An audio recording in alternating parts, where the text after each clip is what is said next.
Chat, this is Hikiko. We're about to get started. Make sure you vote.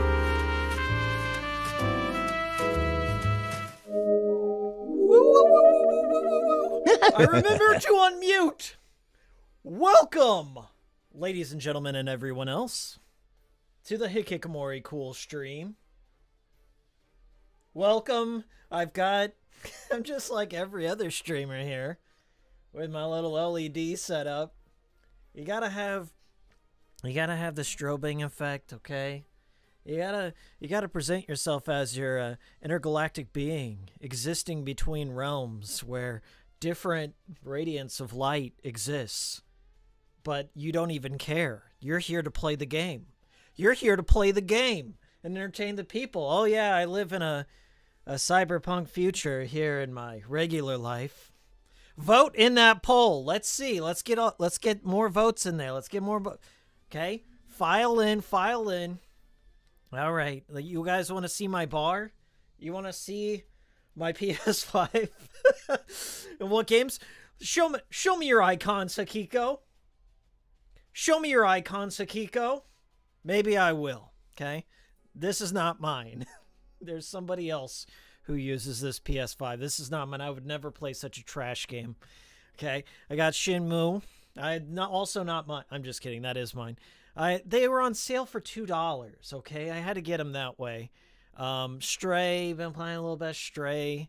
It didn't grab me as much as I thought it would. You know, it started off strong, but it made my cat Pepper paranoid when I played it. Like, it was one of those games like where I had a cat that went up to the screen and I made it meow a bunch, and Pepper looked at it, and then I kid you not, Pepper just went just projectile vomited from watching me play Stray. So I don't be playing a lot of Stray. What up, Oakland? What up, Fragile? We got Arunab. We'll just call you Manhanta, like Atlanta Manhanta. Welcome, Moshi Moshi. Okage Shadow King. By the way, for whatever reason, this poll. Okay, we're gonna close it out. PSP clear winner. There we go. My poll was blocking. See down here?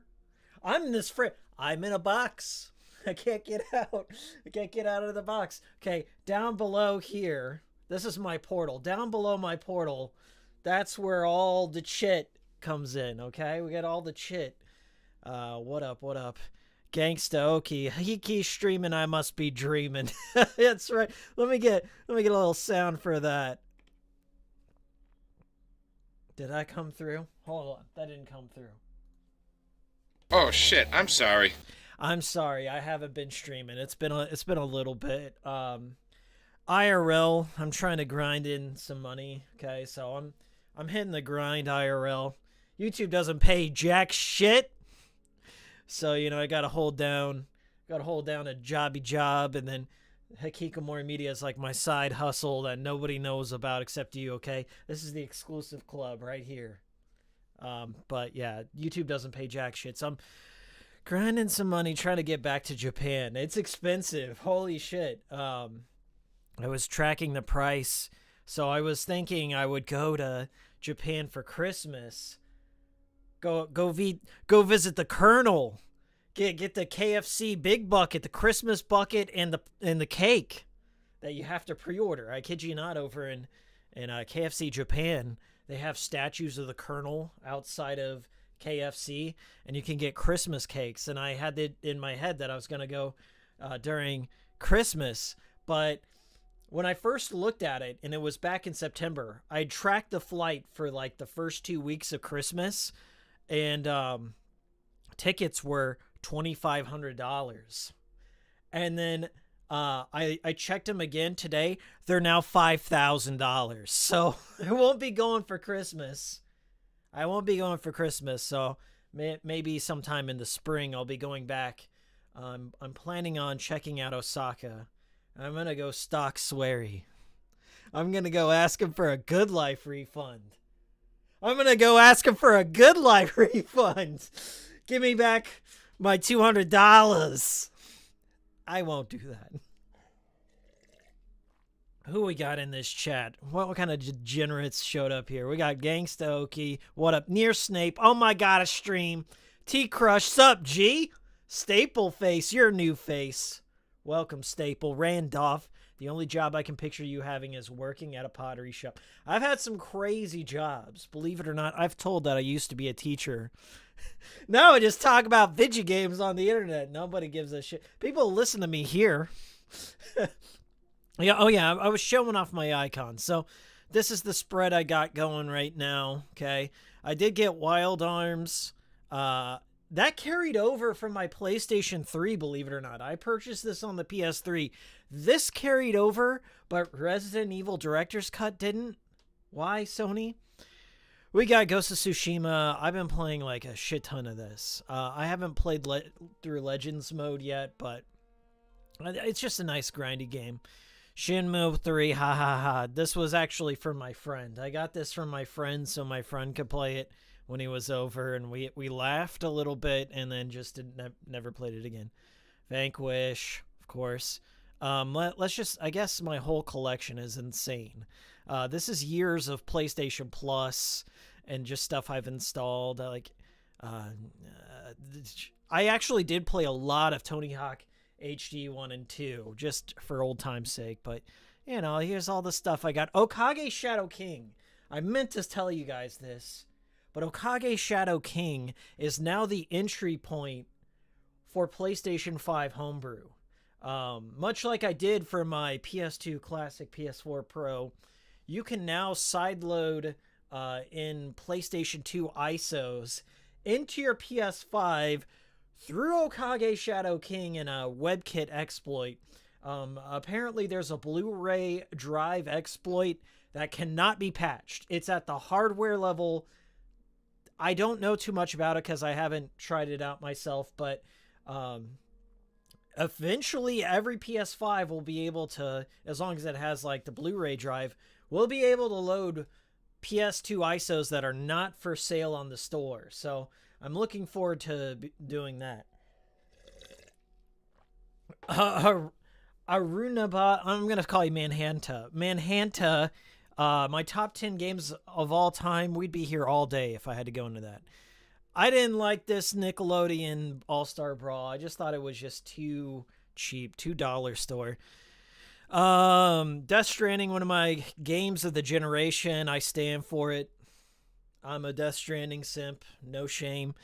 P5, of course. I, believe it or not, put like 200 hours into Friday the 13th game. I think it's one of the finer of the Death by Daylight genre. Valkyria Chronicles, Shadow of the Colossus. I did put a lot of time into the remake.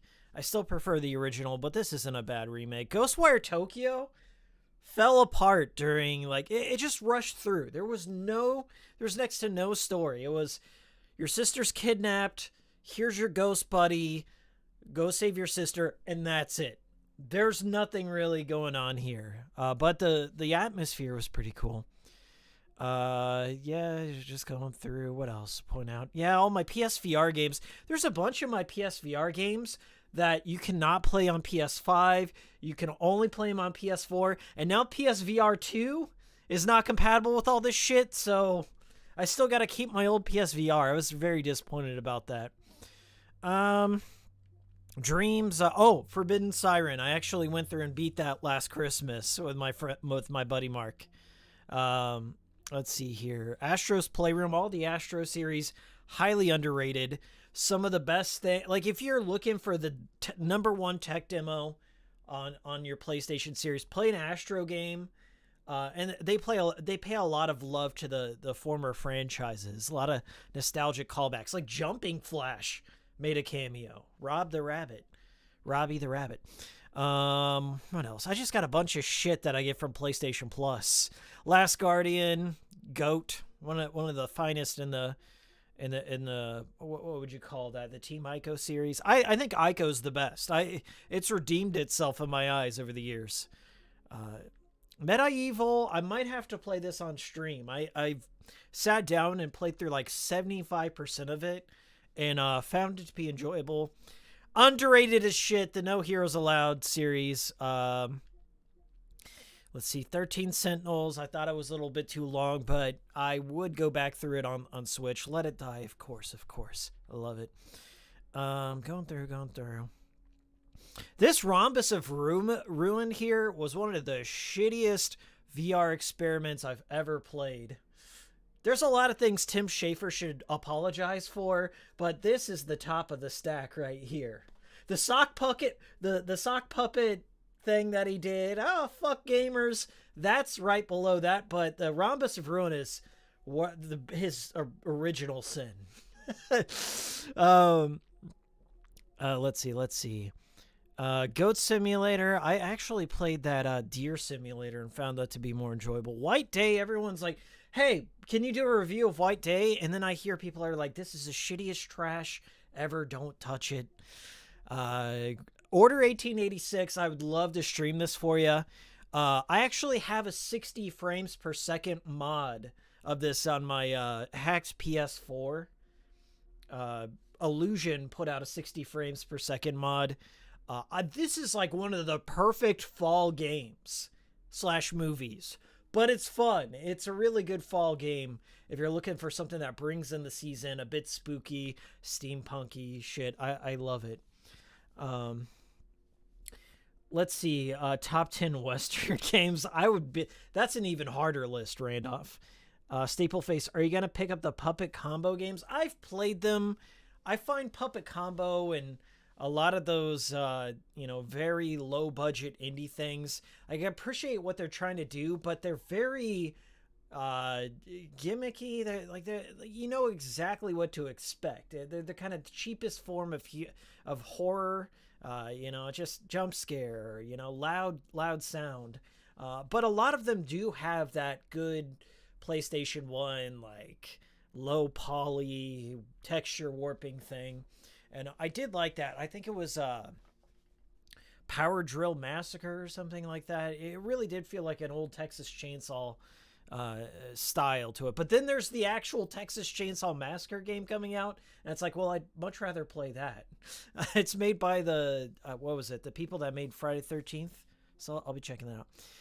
Catherine Full Body.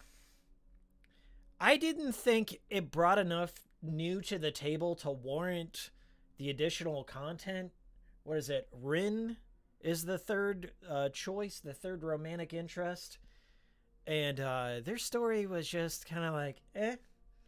Yeah, I don't think it, like, I think the Catherine versus Catherine dynamic was enough. And I don't know. It kind of made like the morality choices not as cut and dry. There was a bit more muddiness to the whole narrative. But it's nice. Like I do have all the like limited edition Catherine stuff. It's still like in my top Atlas games ever. I don't know why. I never thought I would like a block pushing games as much as I did, but it was very adult and serious and nice and chill. I like the bar atmosphere and just talking with people. That it was nice, but I didn't think it warranted the new content, quite frankly. What else? Remothered. Y'all know how I feel about the Remothered series. First one, fantastic. Second one, whoa. I haven't played this Little Witch game, but it's like a 2D brawler from the Little Witch Academia thing. Let me know how that is. There's also like a VR broom sim Little Witch game. And I don't see myself playing a broom simulator, but Hey, what's up, Sienna? Love Hellblade. Yeah, I like Hellblade too. Hellblade with either a good pair of headphones or monitors or a 5.1. Like Hellblade Did I skip that? Hellblade was here. It is. Hellblade. If you can get a great sound system with like a really insane subwoofer, and you set up all your 5.1, it does make you feel paranoid. It's great. I mean, the combat's a bit simplistic, but it's a good game. Oh yeah, this From Software.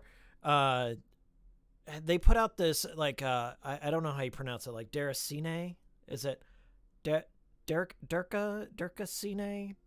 I think it's Deracine. This game right here is PSVR only. It ties into Bloodborne. I think it's like a just in universe of Bloodborne. There's a few little nods here, but it's primarily like independent. It has the atmosphere of Rule of Rose. Like it does feel close to Rule of Rose, but it goes nowhere dark. It's kind of like a point warping system, like where you're just a fairy and you fly around and you just solve puzzles, and it just kind of wastes the potential of the idea. But I think it was like a GameStop exclusive physical wise. So if you're looking for something and you like From Software things, you might want to pick it up, because I guarantee you, listen to the words I'm saying to you now, this shit is going to be rare, okay? Because now that it's not going to be compatible with PSVR 2, and I don't even think you can't even play this on PS5. This is straight up a PS4 PSVR exclusive, ties into Bloodborne. Bloodborne remake may happen one day, and you're going to be sitting there thinking to yourself, like, why can't I get a hold of this game? So get it if you can get it cheap. It's like $30, I think. Get it now if you even have a slight interest. I'm warning you now in this cool stream. What else do I got in here? Oh, the Schoolgirl Zombie Hunter. I think it's also made by is it Sandlot? That makes like Oni-Chanbara EDF. This is trash. Irredeemable trash. Did not like it. I was embarrassed when I went to GameStop and put it into the cashier's hand after they asked me to like pre-order Madden 2020 or something when I bought this.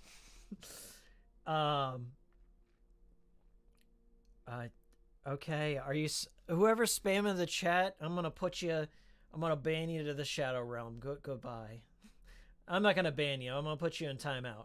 I don't have any hard rules here, but if you're spamming the chat, gotta go. Goodbye. So I'm putting you in timeout. Not a Shadow Realm ban here, okay? But okay, you can say what you want. I don't give a shit. But if you start spamming for attention, you gotta go. Bye. Hey, what's up, JK Kitsch, and Manhattan? Did you play the new Shin-Chan game? Yes, I have it on my Switch. Dark Cloud 100%ed this. Wouldn't recommend the first one. I would recommend the second one. Let's see here. We got like as I go further down, I'm just like, oh yeah, when did I do this? When did I actually play an Assassin's Creed game? Primal. This is one of those interesting platformers that I don't think a lot of people... I think it's like a European developed, like Sony Europe made this shit. It's got like one of these really strange industrial soundtracks. The best thing I could compare it to is like Legacy of Kain Soul Reaver. And Sony really tried to make this thing happen, and it didn't, and it's never been heard from again.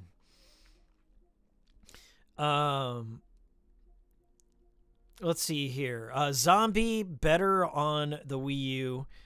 We're really getting down to the nitty gritty here. There's like not much left. Oh yeah, PT. My copy of PT. Apparently, okay, little homebrew news.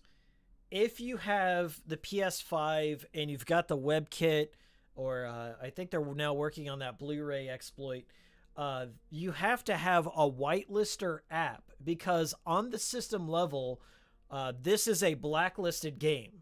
So even if you like install it, you can't launch it unless you have the whitelist. I think they did that with, I I think they did that with the PS Vita as well, or the Vita TV.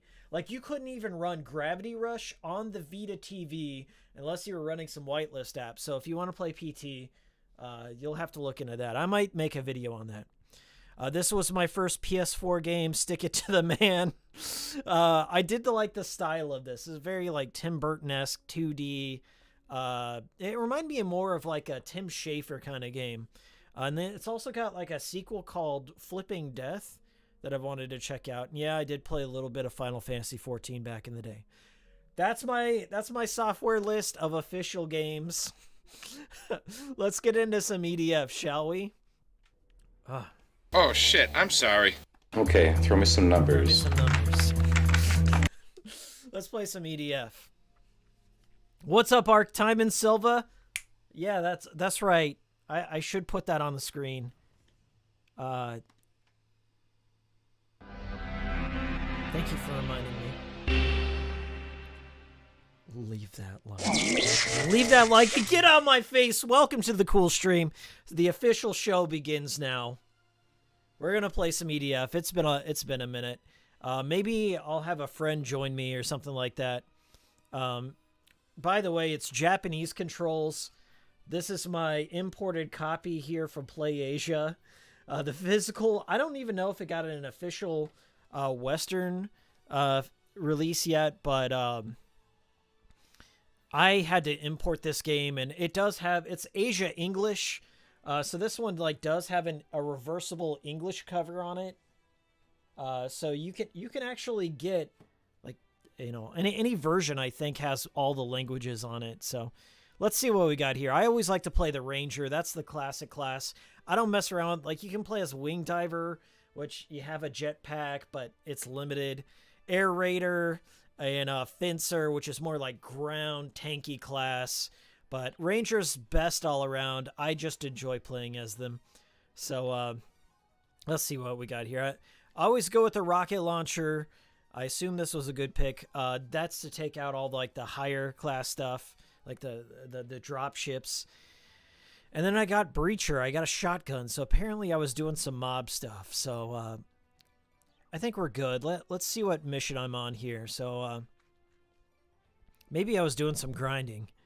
I think online mode and offline mode has like different levels, and I was playing online mode with a friend. So let's go ahead and play some. Let's start not from the tutorial, but from we'll start from 6 here, and maybe we'll just play it. We'll play on normal until I get more armor.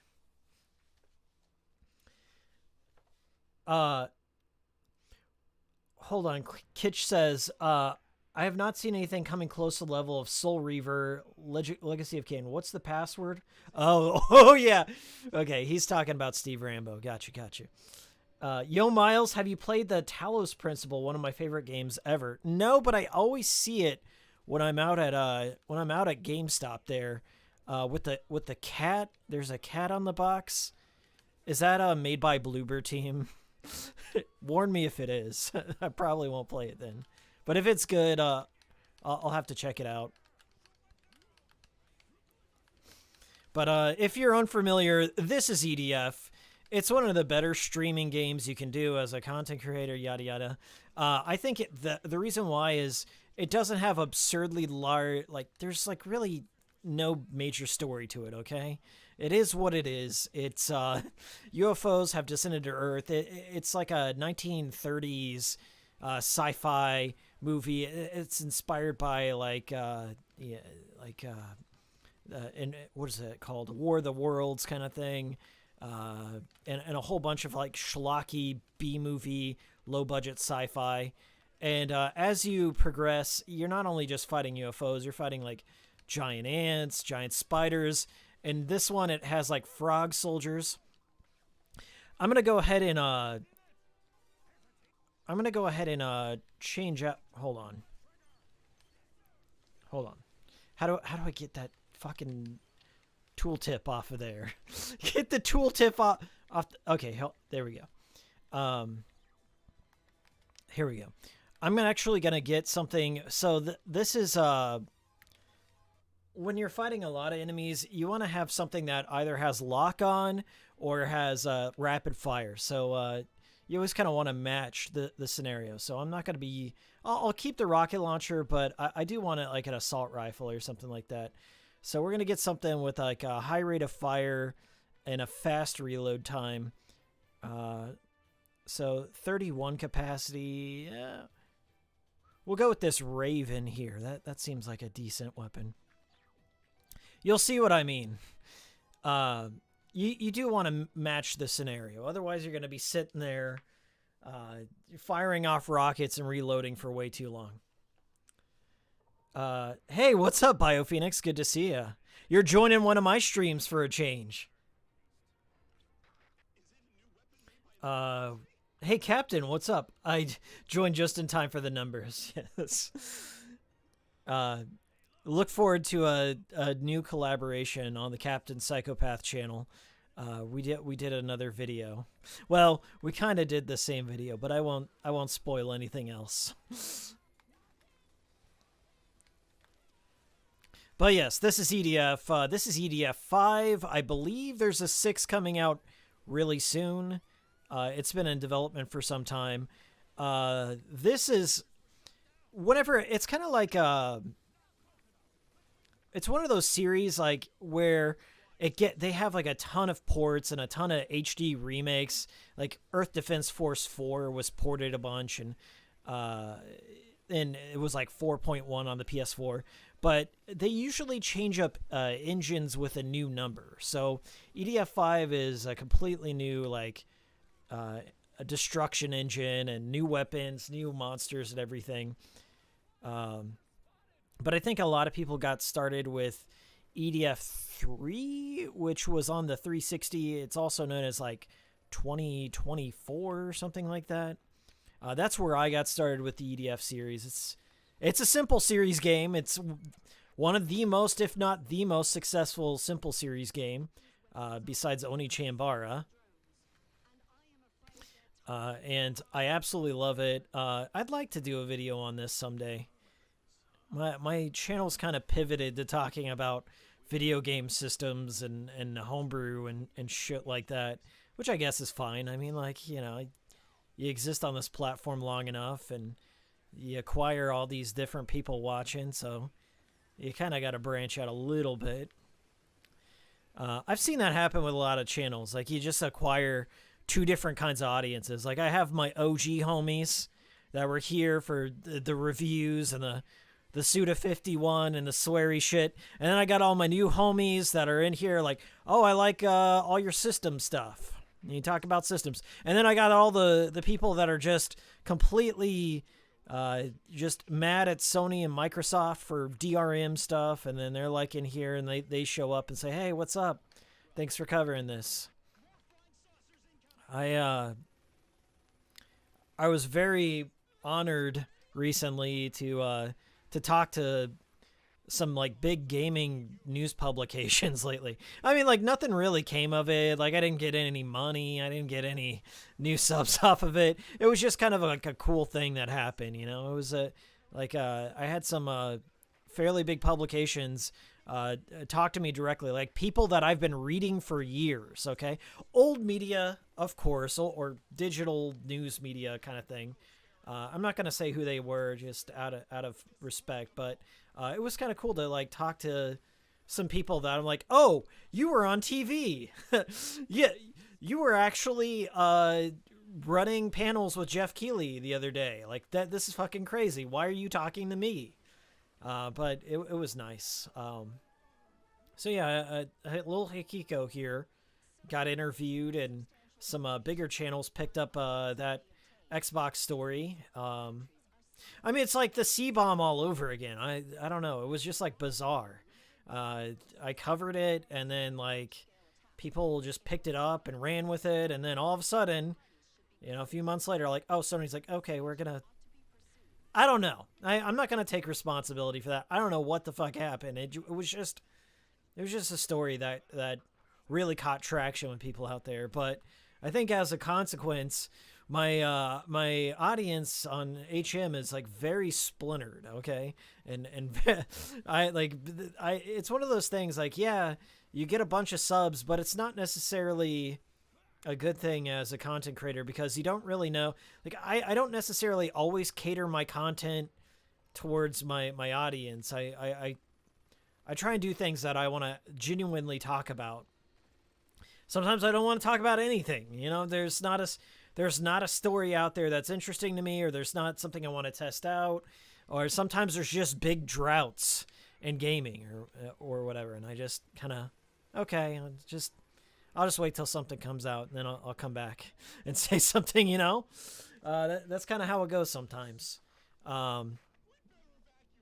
As I said, I'm also grinding for money so I can go back to Japan. That's the boring truth of like if there's a content drought on my channel, it's like, oh, I'm actually working a lot of hours so I can get money and get the fuck out of here because I'm sick of I'm sick of being here. Right, quite frankly, I want to go and do something fun and go back and go to Japan. It was wonderful the last time, and that's kind of the honest truth. And maybe, you know, there will be some content that comes out of that eventually too, but I am working on stuff. It's, you know me if you've been around the channel long enough, that every October I kind of do a Halloween or a horror kind of thing. So something like that is in the pipeline. I also got a new fixation going on that I'll talk about later. What's up, Bio? Paul 6 is out in Japan right now. Oh, EDF 6 is? I wonder if it's got a translation. Like sometimes they'll put out the translation at the same time for all the importers. So let me look into that, because I actually may import EDF 6. So thanks for giving the heads up there. I honestly didn't know. That fell off my radar.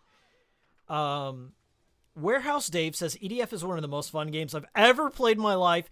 That's right, Warehouse Dave. Warehouse Dave know what's up. I think EDF is kind of like one of the great bridging points. So, you know, here at Hikikomori Media, we love Japanese video games, and we always preach like that's where all the good shit is. And I think Earth Defense Force is the great bridge, okay? You want to get some of your casual homies, your Western, you know, Call of Duty bros into something, you pop in EDF and just say, dude, pick out your weapon, okay? Here's the fire button, here's the dodge roll button, go, okay? That is the great unifier. You want, I hate the gatekeeper bullshit, the elitist shit. I've never been a fan of that, okay? I think those people that, like, you know, want to brag about all the Japanese shit you're into, if you're not actively standing for what you're into, okay, as long as it's not too degenerate or whatever, okay, don't lead too hard with your fetish, okay? Let's start with a good middle ground. Earth Defense Force, okay? Get your dad, your grandpa, your brother, so you're just the most casual dude you know, okay? You pop in EDF, and then you just go for it, okay? Like, hey, I need your help destroying these frog dudes on level 7. And they'll be like, what? Just pick out a weapon and fire, okay? And then, like, you can start gradually introducing your more degenerate shit after that, okay? You gotta start off small, okay? You gotta start off, and I think EDF was my way to kind of get some of my friends into Japanese. Like, this is why I do the things I do on my channel, okay?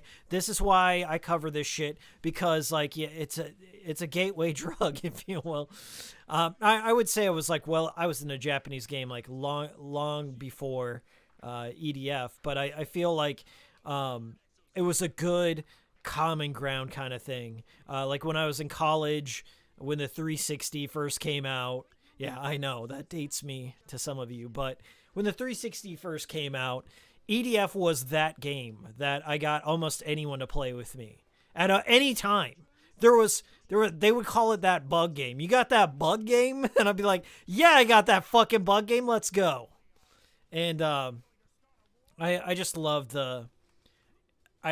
like how universally appealing it was, and it's still going.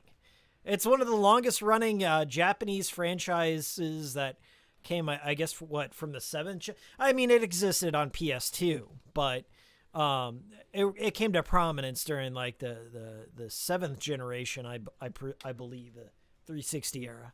But yeah, my love, and that's the thing. I always say this too, like, don't be a fucking snob. Don't be an elitist when it comes to like your Japanese games and stuff like that. Try and put things into simpler terms. Like, if you can do an elevator pitch for Japanese games, and I try and do this in my retrospectives, I don't try and flex my English degree. It's not even worth the paper it was printed on. It wasn't, but I try not to flex that, okay? I think there is a certain charm and there's a certain unifying thing to simplifying your language and putting things into terms people can understand, and not try and like go and give a fucking thesis.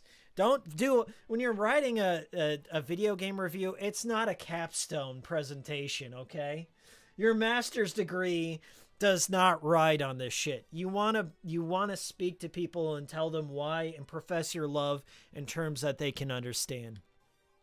And I think EDF is like one of the simplest sells that I've ever had. Like, to convince people, like, this is why I love Japanese games. I don't know why I went on that tangent, but it's a wonderful thing. Okay, so it looks like we're fighting a lot of flyers. So I'm going to get a missile launcher for this one. Missile launchers, one of their perks is a lot of them have lock-ons. So it's a good way to get some of those tricky ones. And as I said, like, each fucking weapon is so unique. It has like a full history you can read and a lot of different stats. And that's kind of one of the appeals of Earth Defense Force is you'll see me like rolling over these red crates. It's like random drops. It's like a card pack. You randomly will find, like, I've got new, like the air tortoise is one of the most hilarious weapons. It does like this massive explosion, but it's like super slow. Like, each one of these weapons brings something new to the table, and you kind of have to think. Like, you'll play a level and you're like, okay, it's not working out. It's going too slow. Let me just change up my loadout. And it's literally just having fun, good times with weapons is what the game boils down to. And I never thought, I would like something so, I don't know, brainless, if you will, but it's a beautiful game, folks. And you could literally sit down and play this with anyone, and get them trained up in minutes. So yes, play EDF, tell people about it. I love Anne Frank. Well, I'm glad somebody does. It says, yo, I'm here for the tales from GameStop. Damn, dude, you're reaching deep. You want a tale from GameStop? I don't... Have I been to GameStop recently? I try and avoid it if I'm being real with you. I don't go to GameStop this much because it is the only game store in town. Sadly, the pandemic has wiped out all my mom and pa shops. It's sad. So, I will wander into a GameStop every once in a while, but I'm not there for anything. I don't like Funkos, guys. I don't, I'm not there for the Rick and Morty t-shirts or Star Wars mugs. I'm not there to get a Baby Yoda slipper, okay? That's what GameStop is. It's like Hot Topic 2.0. It's, I'm there to buy a gift for my wife's boyfriend. So, like, I'm not there, okay? There's just nothing there for me, okay? It's a shell of its former self. Not that it was ever that great, but it was a lot cooler when I worked there. Nah, I mean, it's really... They've eliminated the 7th gen stuff. Like, you don't have PS3, Wii U, you don't have like DS. That's the shit I'm into, okay? PSP, none of that. They barely even have like, I don't know, I don't really consider PlayStation 4 and PS5 to be as collectible as prior gens. There's not too many niche games are getting physical versions, and if they are, the market's been cornered by like limited run games or special reserve games or Play Asia and stuff. And honestly, that's where I'm buying a lot of my games. Not to sound like a fucking, elitist here, but that's where all the good games are being printed. I think Nintendo even is printing physical copies of Bayonetta 1, even though you can get them at PlayAsia, but you have to go like Nintendo Direct, and it's become such a cottage industry, if you will, to even buy a physical fucking game. It's the sad state we live in. And like, why I would go to GameStop is for discovery, okay? To get exposed to something that I typically wouldn't normally like seek out, YouTube in itself is a saturated hellhole where you can't discoverability is impossible nowadays.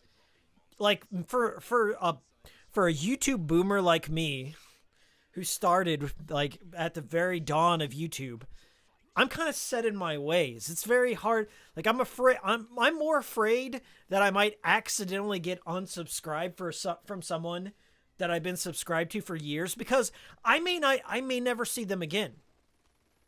There are people that I've been subscribed to for at least like 12 years now. And sometimes the YouTube will either randomly unsubscribe me from them. That person will get banned for something, for like some weird obscure copyright strike, and they lost the password to their account, and then that channel's just gone and all that content's gone.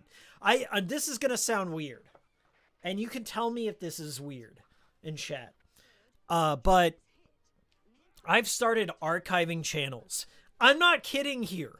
I've started, like, there's this program called YouTube DLG, and I use it a lot for my channel, like when I need a supplementary clip or something, or an old trailer from YouTube. And YouTube makes this unnecessarily difficult to download a fucking clip.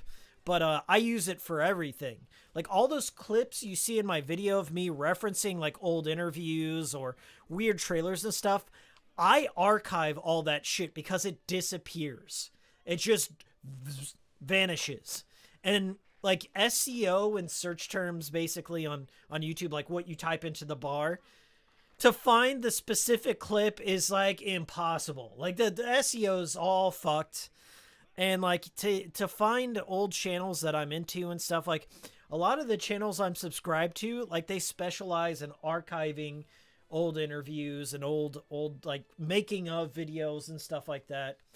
And a lot of the content creators that I grew up with are just like, they gave it up, or they're afraid for their job or something, or they're afraid some of their shit is like now cringy or what have you, so they up and delete it. So a lot of the shit that I watch are like archive channels of those channels that have been gone. And, I'll just fire on like an old video that I used to enjoy or something like that, but it's like at such a lower bit rate. It's a ridiculously compressed and artifact video because it's been archived like 7 different times. It's like that King of the Hill, that guy that just constantly re-uploads the same clip of King of the Hill and just watches it degrade, and that's just kind of how it goes nowadays. Thank you, BioPhoenix Top Mod, for getting that porn bot out, by the way. Let's see. Oakland's, you said YouTube DLG. Yes, BioPhoenix. Hit me up on Discord. I will give you, there's a GitHub repository for an executable of YouTube DLG. It's just straight up, you take the links or the playlist, you dump it in, you choose the file format. I use MP4, and you can choose like the resolution and then just download it, and you can just rip shit, and it's great. I will get that to you, BioPhoenix. Hit me up on Discord, buddy. Or on Twitter, whatever you want to do. You can DM me. Let's see here. I don't know what we're going to be fighting in this one. We made it to the city, so we can have some, maybe we'll be fighting some ants. It says monsters attack, so if we're fighting ants, I do want to get a rocket launcher in here. Let's make sure I got one. I got a missile launcher. They're terrible for ants. So we got this Hornet. We're going to use that. Armor 666. What a great HP to have. And I'll keep the... well, yeah. We got another Raven here. It's only got 105 capacity, but it's probably piercing, so we'll do that here. I'm going to change the color of my armor here. I mean, like, I guess that's the closest to pink right there. Kind of pink. It's like a darkish pink. Pink and green. We got a rep. But I don't really see where the secondary color is. Maybe we'll do some green and pink accents there. Like, this dude is wearing a suit and tie under his armor. Like, he just got recruited same day. All right, here we go. Not a lot of customizability, but that's fine. We keep it simple. Keeping it simple Saturday. YouTube DLP is up to date. I think so, Living the Dream. You might be right. I'll look at my... I save all my GitHub stuff, so I know like what new repos and stuff like that. I kind of collect repos as well. Like, oh, this is where I get PS4 homebrew. This is where I get Vita homebrew and shit like that. All right, so this is EDF, essentially. Giant bugs. The tarantulas here shoot out crazy webs. They will slow you down. They will make quick work of you on the harder, especially on Inferno. They're just insane. So I tend to keep do a lot of crowd control. They do group up together, so you can just fire a rocket launcher and blow them into guts. Not a good game if you have arachnophobia, especially when you go deep down into the nests. But this is where the real EDF begins. Blood and guts and lots of fun stuff too. The entire environment is destructible too, so yeah, as you go on your long trek, you can kind of clear a pathway, and your rockets will travel very far. You can get sniper rifles, you can get machine turrets and drones and all sorts of wacky shit. Living the dream, EDF. Warning to all people afraid of spiders. Yeah. But I've always loved the series. There's never a bad reason, or there's never a poor excuse to play this. Anyway, the games I'm going to be playing this month, like when I play a game, I might not necessarily make a video on it, but there's two that stick out to me. Bayonetta 3, of course, and Signalis is another game I've got an eye on. It's kind of like an indie Parasite Eve, like pre-rendered background, third-person fixed camera, old PlayStation 1 style. It is coming at Game Pass, but I may pick it up on the Switch, because it's getting a physical release on PlayAsia. But I'll probably, if I review it, I'd review it on Game Pass, but, eventually pick up a Switch cart if that's possible. If it's good. But, yeah, that in terms of, the older indie stuff, that one just caught my eye. It looked... I saw it on this thing. Somebody had mentioned Puppet Combo earlier, but there's... an indie stream thing called Eek3, EEEK3, which is kind of obscure, but it's a developer conference for specifically older horror-themed games, and I saw Signalis on there, and I'm like, okay, this looks right up my alley. So there was also some first-person Dino Crisis homage game. I don't know what it was called, but that kind of stuck out to me too. And then, of course, there's all these horror demo games.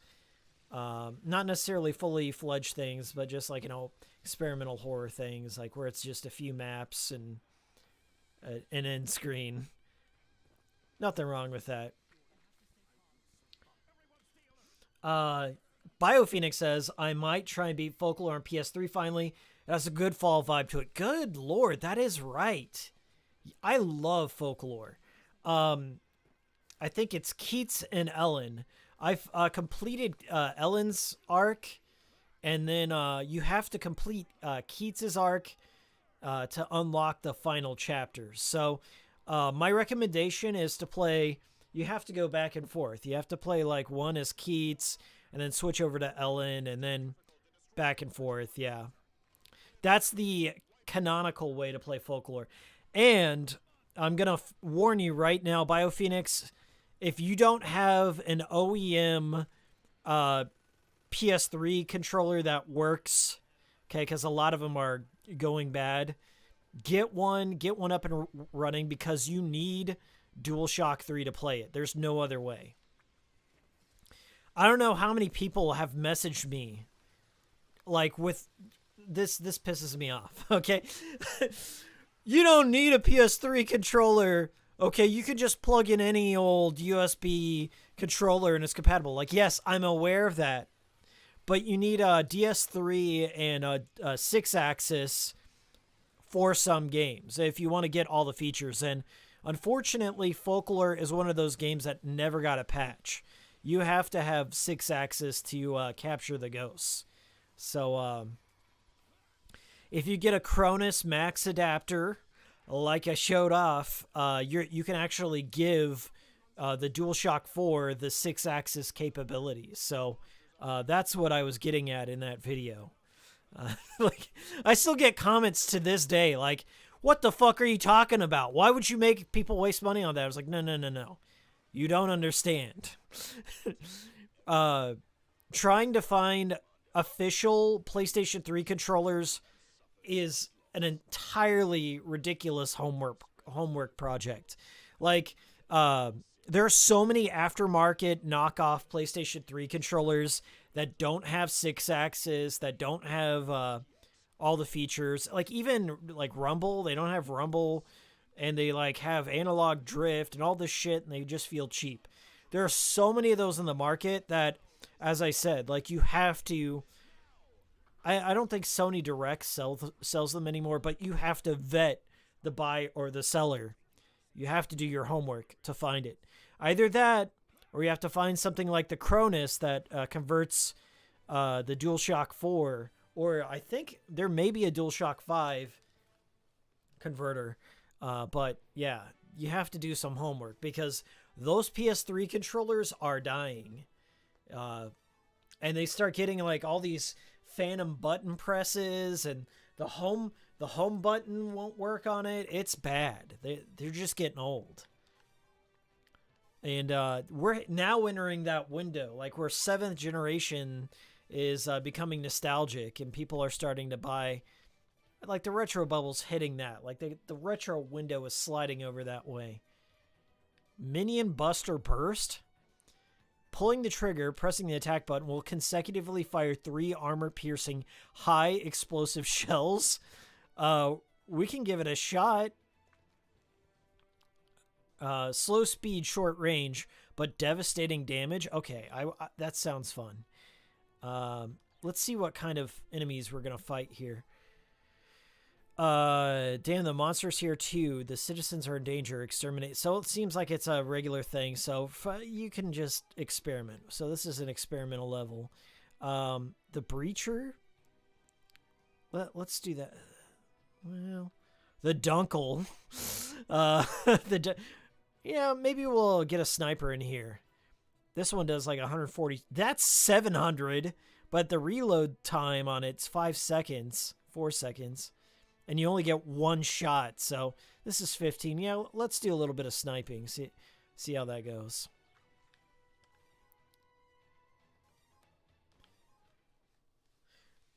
Hikiko, favorite controller? Ask Fragile. Thank you for your question, Fragile. Favorite controller? Honestly, over the years, out of everything I've played, if we're counting just consoles only, probably the PS4 is up there, just because it's basically the DualShock 3, but it also has concave sticks on it, and they're in the right spot. But I've actually grown to love the Xbox One controller a lot too. The only downside with the Xbox One controller is the D-pad's kind of garbage. It's a bit cheap feeling. So I feel like the DualShock 4 has everything I look for. It's got a good D-pad. It's got good analog sticks. I could take or leave the touchpad. Like, who gives a shit? The light bar on it, like, I can't really call it my favorite. I would say, like, if the DualShock 3 didn't break so much, because they do, and if it didn't have the concave, like the slidey analog sticks on it, like where your thumbs just fall off on it, it would be up there. But the DualShock 3 was built like shit. The battery life is terrible. Taking them apart and putting them back together, I don't even want to get into. It's bad. But it's hard to say. Like, if we want to go like really far back, I just like the PlayStation 2 controller. You know, a wired controller. It was simple. It had vibration. It's like they could take a beating.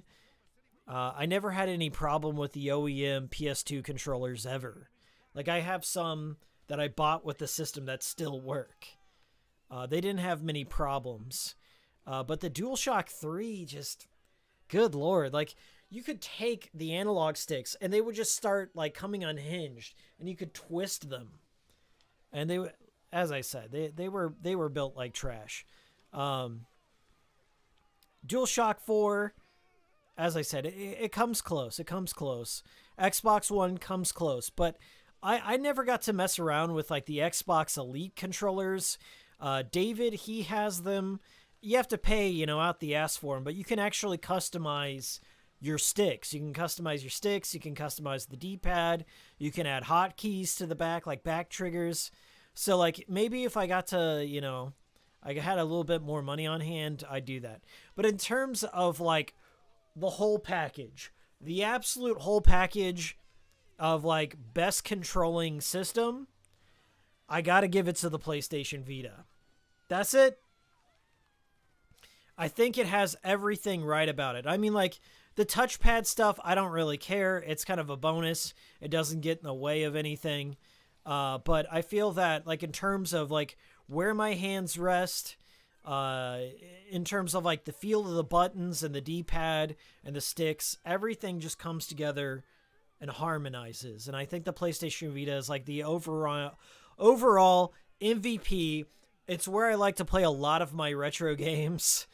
And I'm actually falling in love with the PSP Go, which is something I wanted to talk about.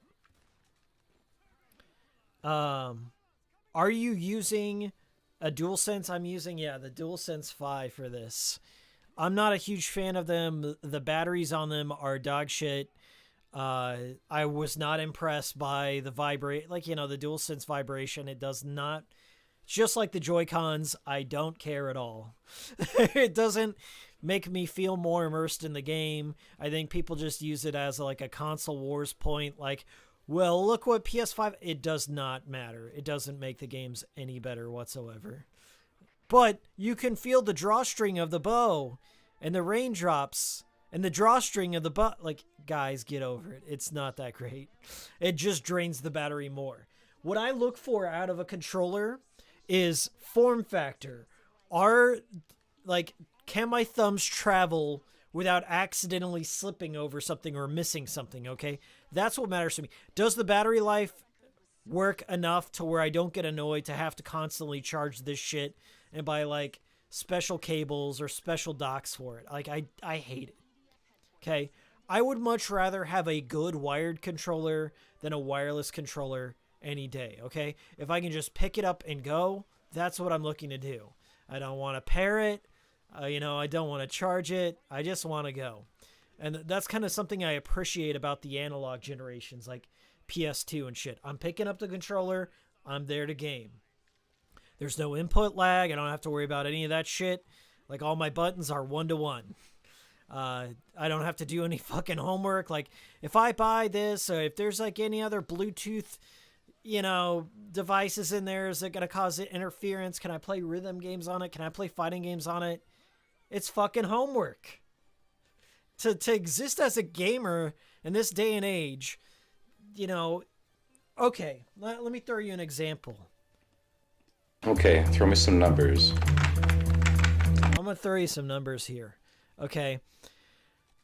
and correct me if I'm wrong, but my friend in my Discord was talking about the Steam Deck. Like, Steam Decks are now like super available.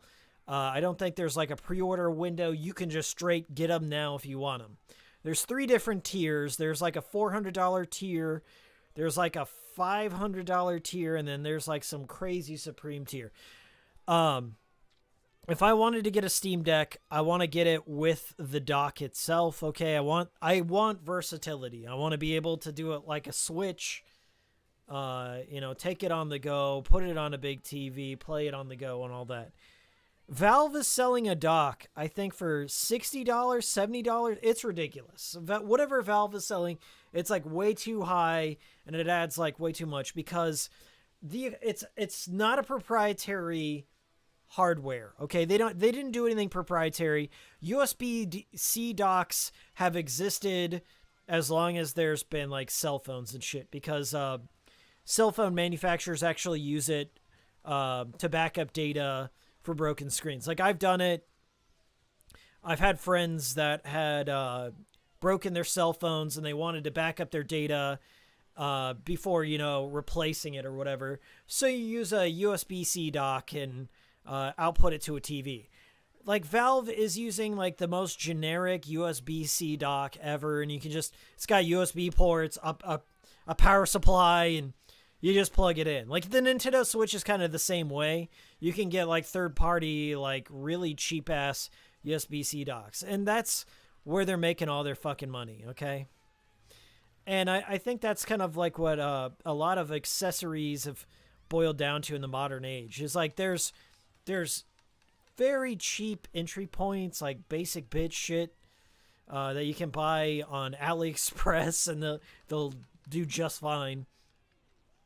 And I think like the cheapest I saw was like $10. You can get a $10 dock for your Steam Deck, and you're good to go. And that kind of just turned me off of the whole thing. It was like, well, fuck these guys. But I think eventually I'll get myself a Steam Deck, but I'm just not.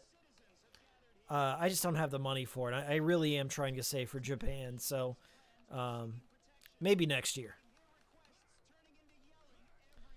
Damn, we're getting a lot of porn bots today.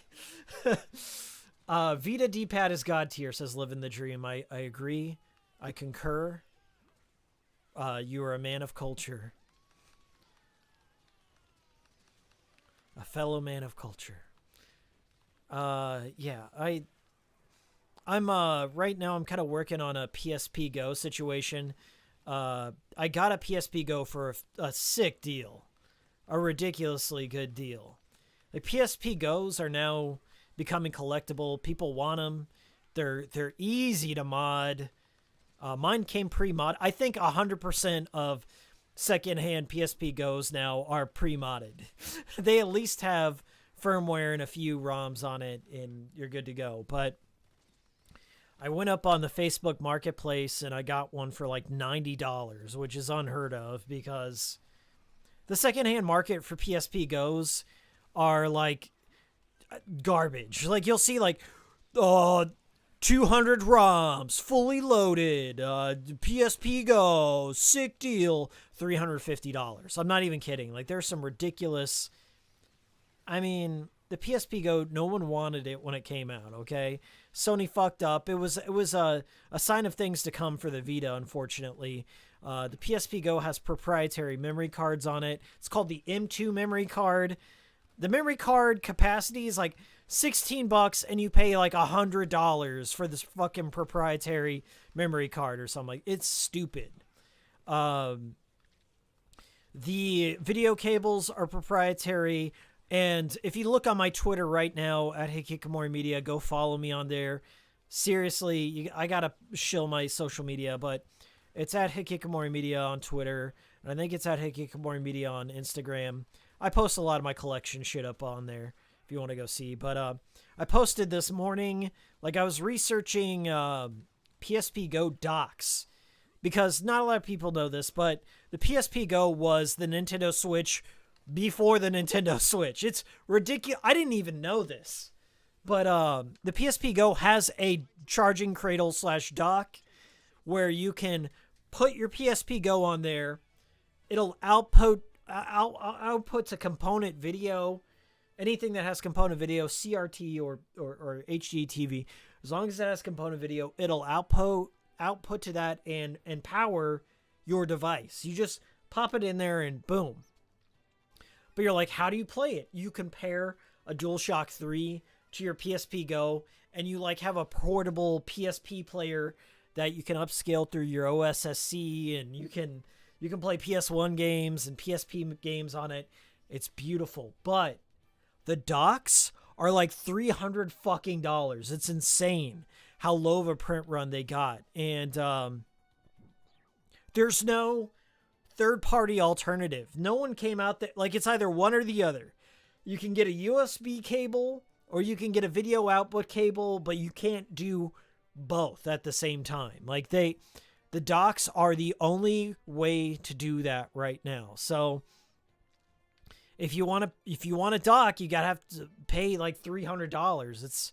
It's ridiculous. So there's a gap in that market right now, and I'm not the kind of sucker who's gonna do that, unfortunately. So we're gonna do some grenade launchers here. We got a 1.9 capacity. Yeah, we'll do that. That sounds good. I wasn't a fan of this assault rifle. I want something. Let's see if I can do it with a grenade launcher, and let's see if I've unlocked. We got flamethrowers here, acid things. I think I haven't unlocked the turrets yet, but I would love to get a turret, but I don't have any right now. So we'll just do. Looks like we're gonna be doing some canyon kind of stuff. So I like to have a shotgun for those. We're gonna go. Yeah, the damage is a bit higher on that. We'll go with these two. Okay, got a grenade launcher, got a shotgun. I think we'll be okay. Let's do it.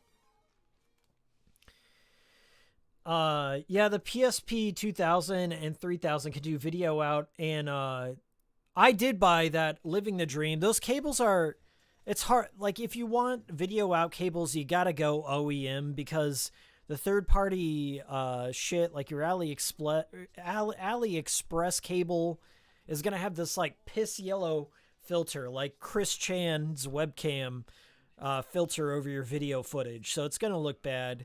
You want to get OEM Sony, and I do have a PSP 3000 that does that.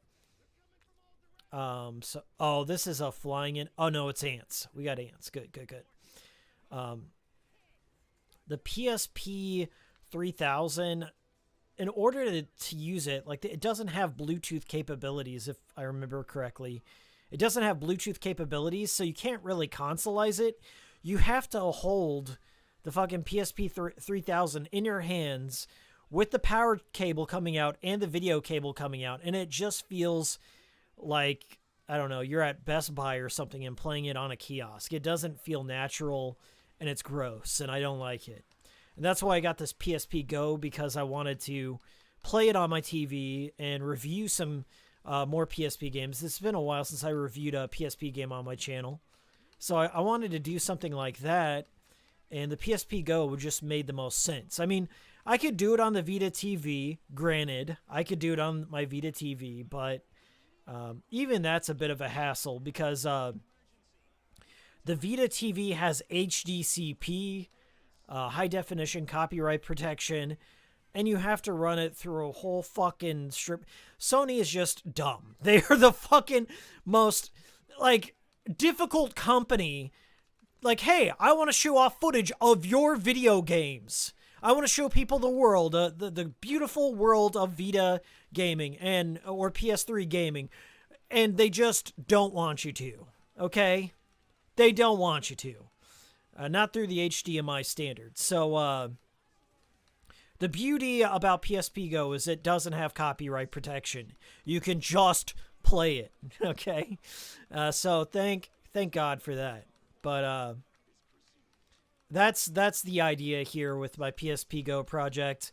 I may make a little PSP upgrades and games video. We'll see how that goes. I was kind of hoping my Wii video would catch on in the algo, but it hasn't yet.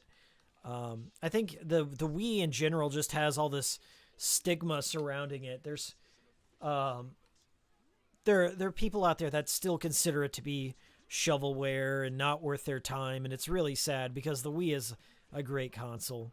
But I also feel the same way. I think people are like getting nostalgic for the PlayStation Portable right now. Like I've been watching the PSP market, and it's just insane.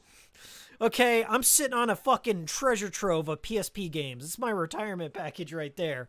Looking at the Persona games and all this other shit, like all the RPGs on the PSP are just insane. Trying to buy the UMDs for it. I went into some like retro video game stores when I was out traveling, and nobody has PSP games. Like they were just in such short print runs when they came out, and then now even more so. Like people just held on to them, and so yeah, like it's hard to be a PSP collector nowadays. I think the pandemic also had a hand, in that bubble, but yeah, even more so. I think it's just really peaking right now. It would be a good time to sell it. I don't think I will. I would like to make a video on my PSP collection sometime, if that'd be something people are into. Living the Dream says, bro, your Wii video inspired me to mod mine. I really love it. Living the Dream, what kind of Wii do you have right now? Do you have the original Wii, like the one that has GameCube support? Do you have the second generation that removed the GameCube ports? Or do you have the Wii Mini? Or do you have the Wii U? That's also an option. All the footage you saw for that video was taken with my Wii U because HDMI plays better with my capture card than I have the Elgato HD60 Pro, and it's like an internal capture card, and it loves HDMI, so I like to give it HDMI. But yeah, the Wii regular I think is only capable of 480p, so like even if you get component cables for it, it's not going to do a world of difference for you. Okay, I could be talking out of my ass. There may be like an HD Retrovision cable that's the tits, which they are. They're a great company, but I haven't really messed around with Wii component. I think I have like an OEM Wii component sitting around somewhere. Do I have are these? Do I have them? Tanks, helicopters, bikes? I guess I could do that, but I really don't like the vehicles in EDF. They can get you into some trouble. They're just for fun. They can get you into some trouble, though, if you're not careful. Okay, we'll just stick to the shotgun, grenade, granada combo. I kind of like them. Burning Sky? Oh, we got flying saucers. I can't be using... No, that's shit tech. That is shit tech. We can't use shit. We don't use shit tech on this stream. Okay? Nani? Nani? No, we don't. Missile launchers are typically what I use for aircraft. And then maybe I'll throw in a sniper rifle. Maybe not. Let's just do a Raven 105. Okay, we'll just stick with that. Air tech, you want missile launchers. Okay, let me see here. Eugene Likeny, preach, brother. Still haven't tried the Wii U, unfortunately. Get a Wii U. Like, I don't know how... I got a Wii U video on the frickin' channel that dives into it. If you're not convinced after watching that video, there's nothing I can do for you. Guys, I put so much fucking time into that Wii U video because I was a Wii U apologist. I was a Wii U apologist from the get-go, okay? I was the Ichiban Wii U stan. I bought it on day one. There's a video on David's channel where we went out to GameStop and bought the Wii U on launch day. Like, David hates Nintendo, okay? He thinks they're dumb. He told that. He's like, I've actually lost respect for you, Hikiko, for having Nintendo platforms in your house. And I quite find you to just be despicable. And our friendship ended after that. But no, he came over and we played. I think I bought there was like a premium edition. There was like the black premium with like the internal 32 gigabytes of memory, which doesn't really get you that far on the Wii U. But there's the black model, which is 32 gigabytes. And there's the white model, which is like more in league with the original Wii. And it has, I don't think it has internal memory, like maybe 4 gigs or something like that. Nothing. Just stuff for like firmware. But I'm not sure. Were there other variants of the Wii U? Like, was there other colors besides black and white? I don't even think it lived that long to get other variants. There may be some like Japanese exclusive shit that I'm not aware of, but you can either get a white one or a black one. And I went with the black one because I thought it looked cooler and sleeker. And like when it comes to consoles, I always go with the black ones. And I think the PS3 and the PS2 kind of got me into just collecting all black consoles.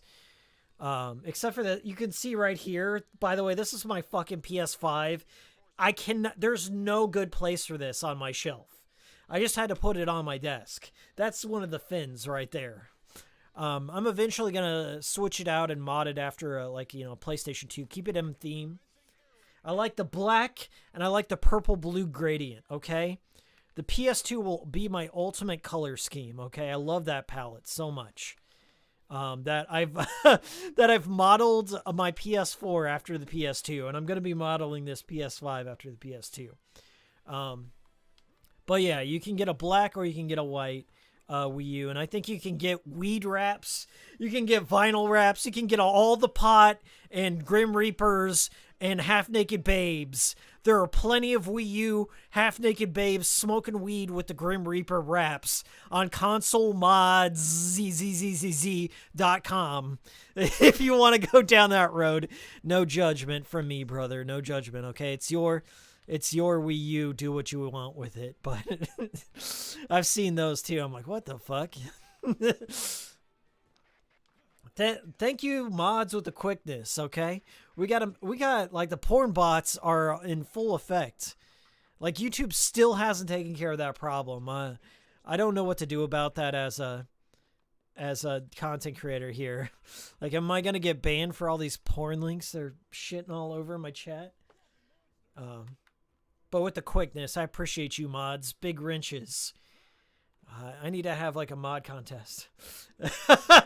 Oh my god, Oakland. Oh yeah, I see that too. Goku with the Supreme hoodie. Yeah, with his hands in his pockets, looking all emo and shit. Smoking weed, doing meth. You can get that for your Wii U, I'm sure. Emoku.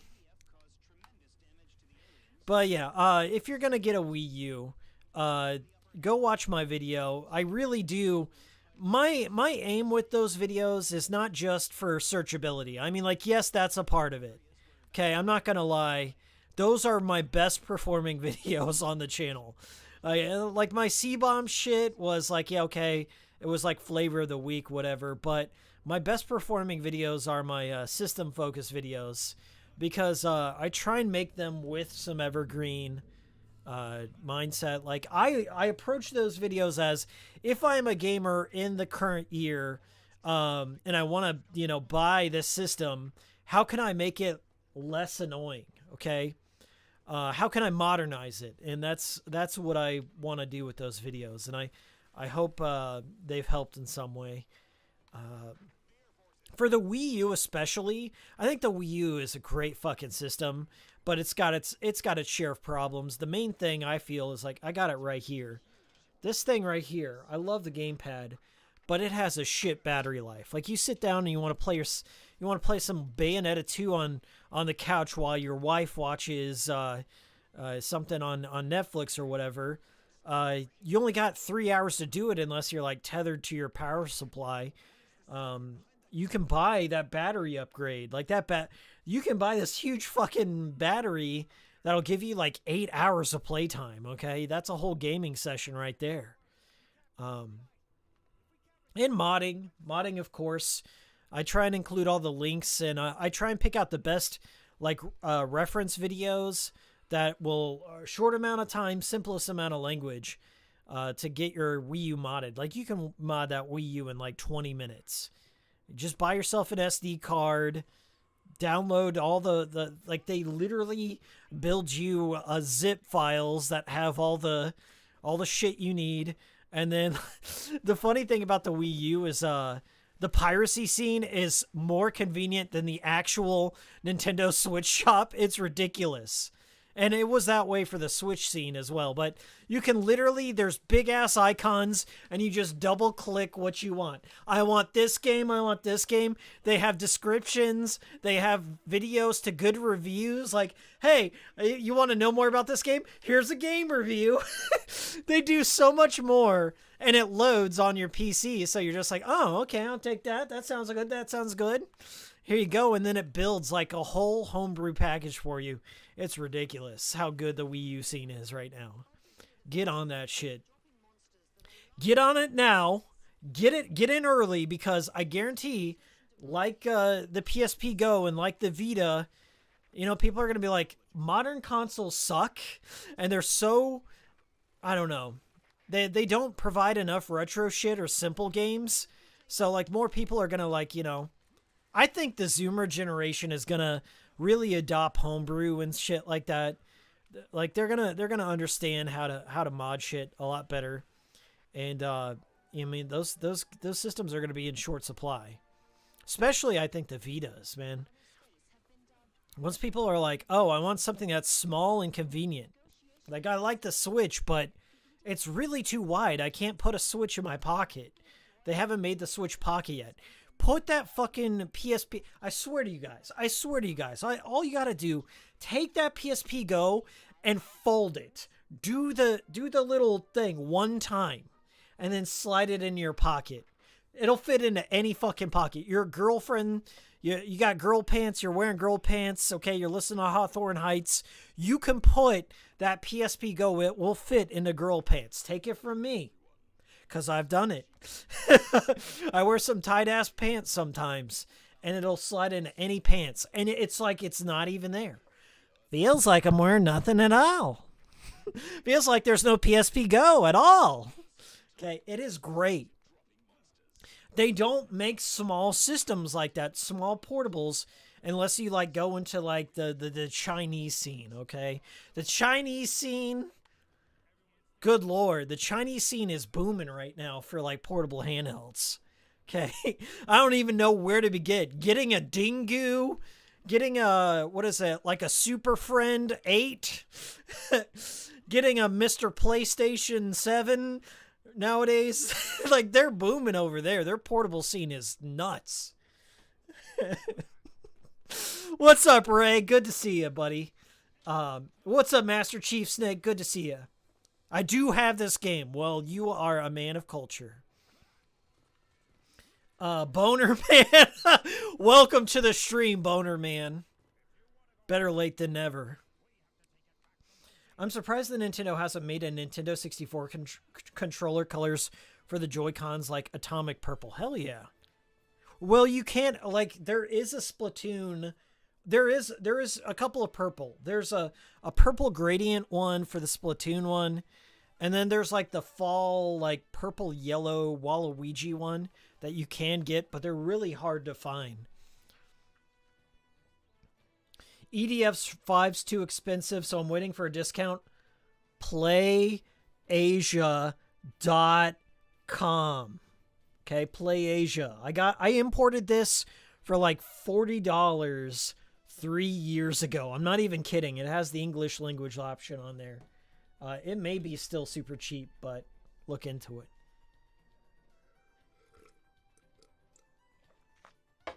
Oh, by the way, if you're joining the stream, just want to remind you.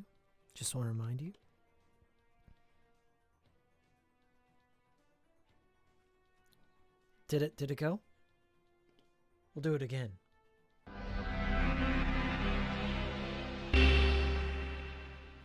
Boop. Give you a little smooch. Give you a little smooch right there. A little reminder. Do it for your old pal, Hikiko. Thank you.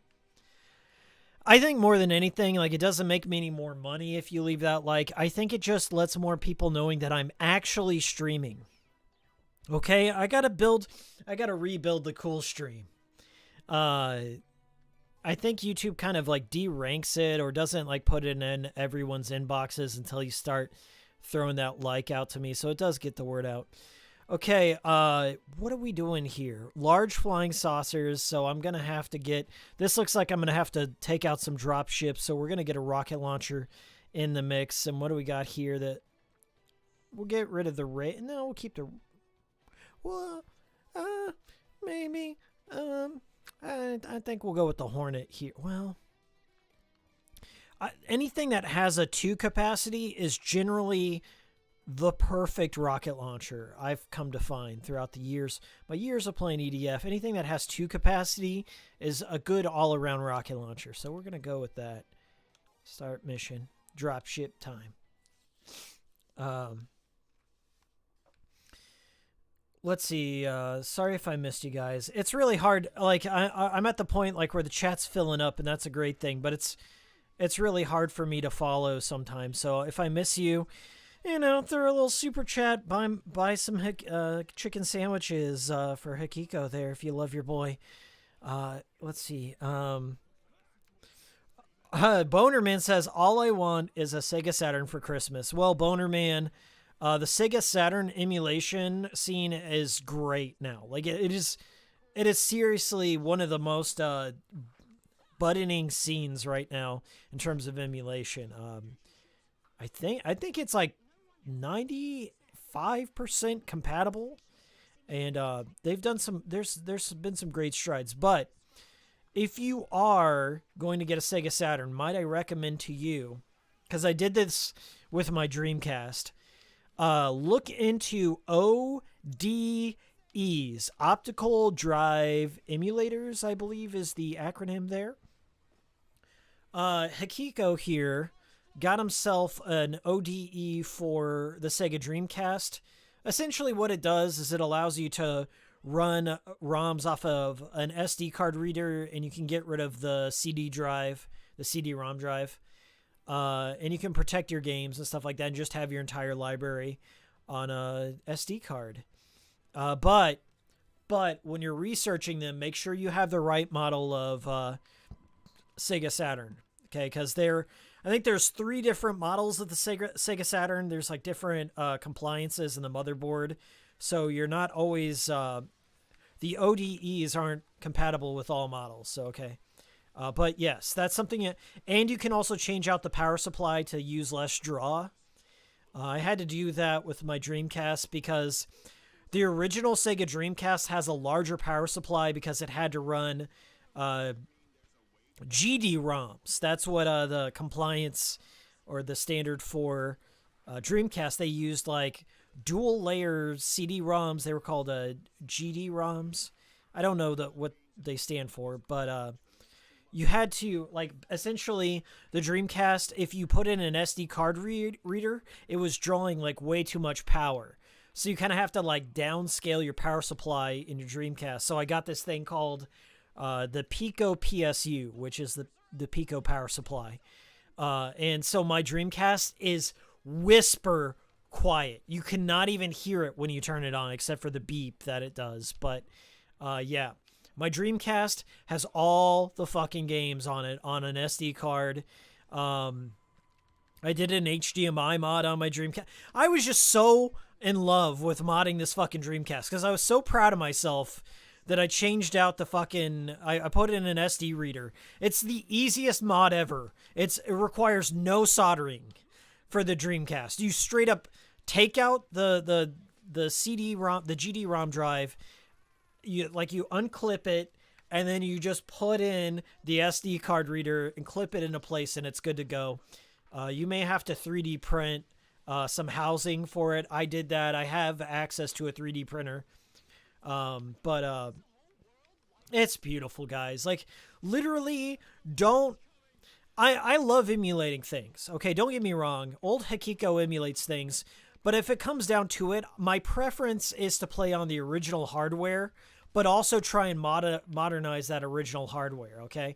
I love putting in like HDMI, like getting HDMI to work on Dreamcast, putting in an SD card reader, you know, playing on the original system, but with the entire library and HDMI out, okay?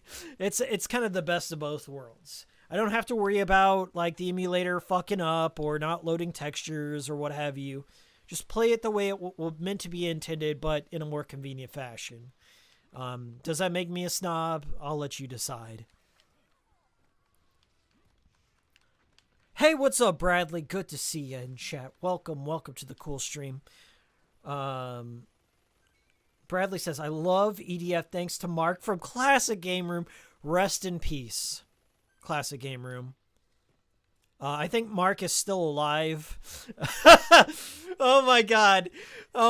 If you want to hear this fucking funny Classic Game Room story, I'm going to need $10. I'm sorry. The grift is beginning right now.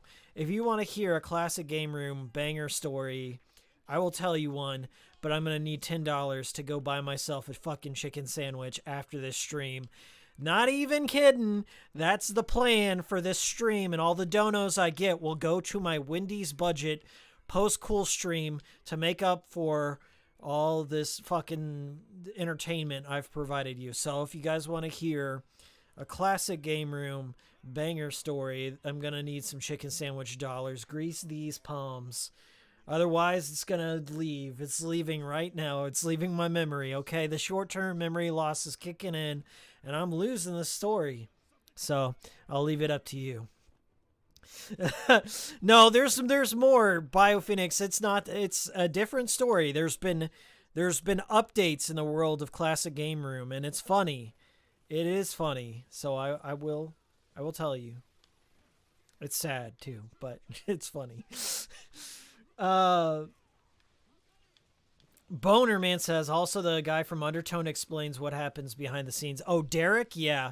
Derek from CGR Undertow. I'll build the entire background. I'll give you background to what CGR is for people who don't know what it is, why it was important. Okay, I will do the deep dive here. I've got the CGR iceberg committed to fucking memory right here on the cool stream, but I'm gonna need some chicken sandwich money. Don't even fucking play me. Okay, porn bots rolling in now. Porn bots rolling in. Oh my god. This is what I'm talking about. The real EDF begins here. We're gonna have to do some crowd control. Jeez. This is the power of the PS5, by the way, even though this is a PS4 game. I'd love somebody to do a deep dive on PS4 backwards compatibility on the PS5, like what it truly enhances and stuff. I think maybe Digital Foundry did something like that, but I'd love to know. I'd love to know. Yeah, I got a bot in my chat. My mods are on top of it. I got the the best Jannies. Only the best Jannies on the cool stream. Thank you, mods. Appreciate you. Love you. Yeah, so I'm a big fan of CGR. Former fan, I guess you can say. But that's one of those things, to go back on the topic of channels I used to follow that just died. Like, YouTube was an entirely different beast back in like 2005, 2006 and stuff like that. And when you're the only dog in town or the only horse in town, like, that's, you kind of made a name for yourself, and now it's almost impossible. But CGR was one of those only people that were uploading game footage and reviews and shit like that, so they'll always have a place in YouTube history. But I'm not gonna spill what I know, because I know some shit. I know some shit, boys and girls. Turning point. Okay, 5 months have passed. Oh, it looks like we got a winter level. Flying saucers. Okay. So we got a mixture of drop ships that are drop-in things here. R2. Okay, so we'll do that. Arc Time and Silva, what are we doing? What are we doing? Oh my god! Thank you. Oh boy. We got Randy Fairbanks there just in time for Halloween for the chicken sandwich fun. Enjoy. $5 closer to the chicken sandwich fun. Guys, we need to make this a large. We need a large Wendy's combo. Okay? $5. We're halfway there. I think it's like fucking $11. I'm not going to say it. I'm not going to make this political. But inflation's fucking insane. Okay? The Wendy's combo, I'm being priced out. I'm being forced to lose weight because of the money. Okay? Inflation's insane, but I appreciate you, Arc Time and Silva, with the 2 golden Hassie cans. I think you're getting closer to the final icon. The final icon is the most nostalgic thing you can get in Hikikomori lore. Okay, the most nostalgic, deep lore thing. So Arc Time and Silva is clearly a member, as they are highlighted there, with their double golden Hassie cans. I think that's over 10 months. Once you get to 12 months... I don't think anyone's gotten close to 12 months. I think maybe we're getting there. Maybe that's Fatal Fury or The Century is Down is up there. But once you get to 12 months, you get the deepest Hikikomori Media lore icon. Okay, I hand-designed all these icons. I'm proud of them. But I think the more members we get, the more emotes and shit we get. That's kind of the big perk. I need to shill it more. I need to stream more to get it to work. But yeah, you get little icons. You get your icons in the comments. You get highlighted in chat. You get my friendship, my unrequited friendship. No, you get friendship. Okay, it's a one-way street. But you are my friend. But it is a one-sided relationship where only I benefit. I don't know. But thank you. Appreciate you. We're $5 away from a good story and Hikiko being able to afford a chicken sandwich, spicy chicken sandwich meal at Wendy's. Yes, and we are fighting giant alien bugs. It's an old YouTube with some new deep lore. I will set the stage for y'all too. I'm waiting for these drop ships to open up though. I think we gotta wait for all the NPCs to finish their dialogue. Yes, this is the tutorial for dropships.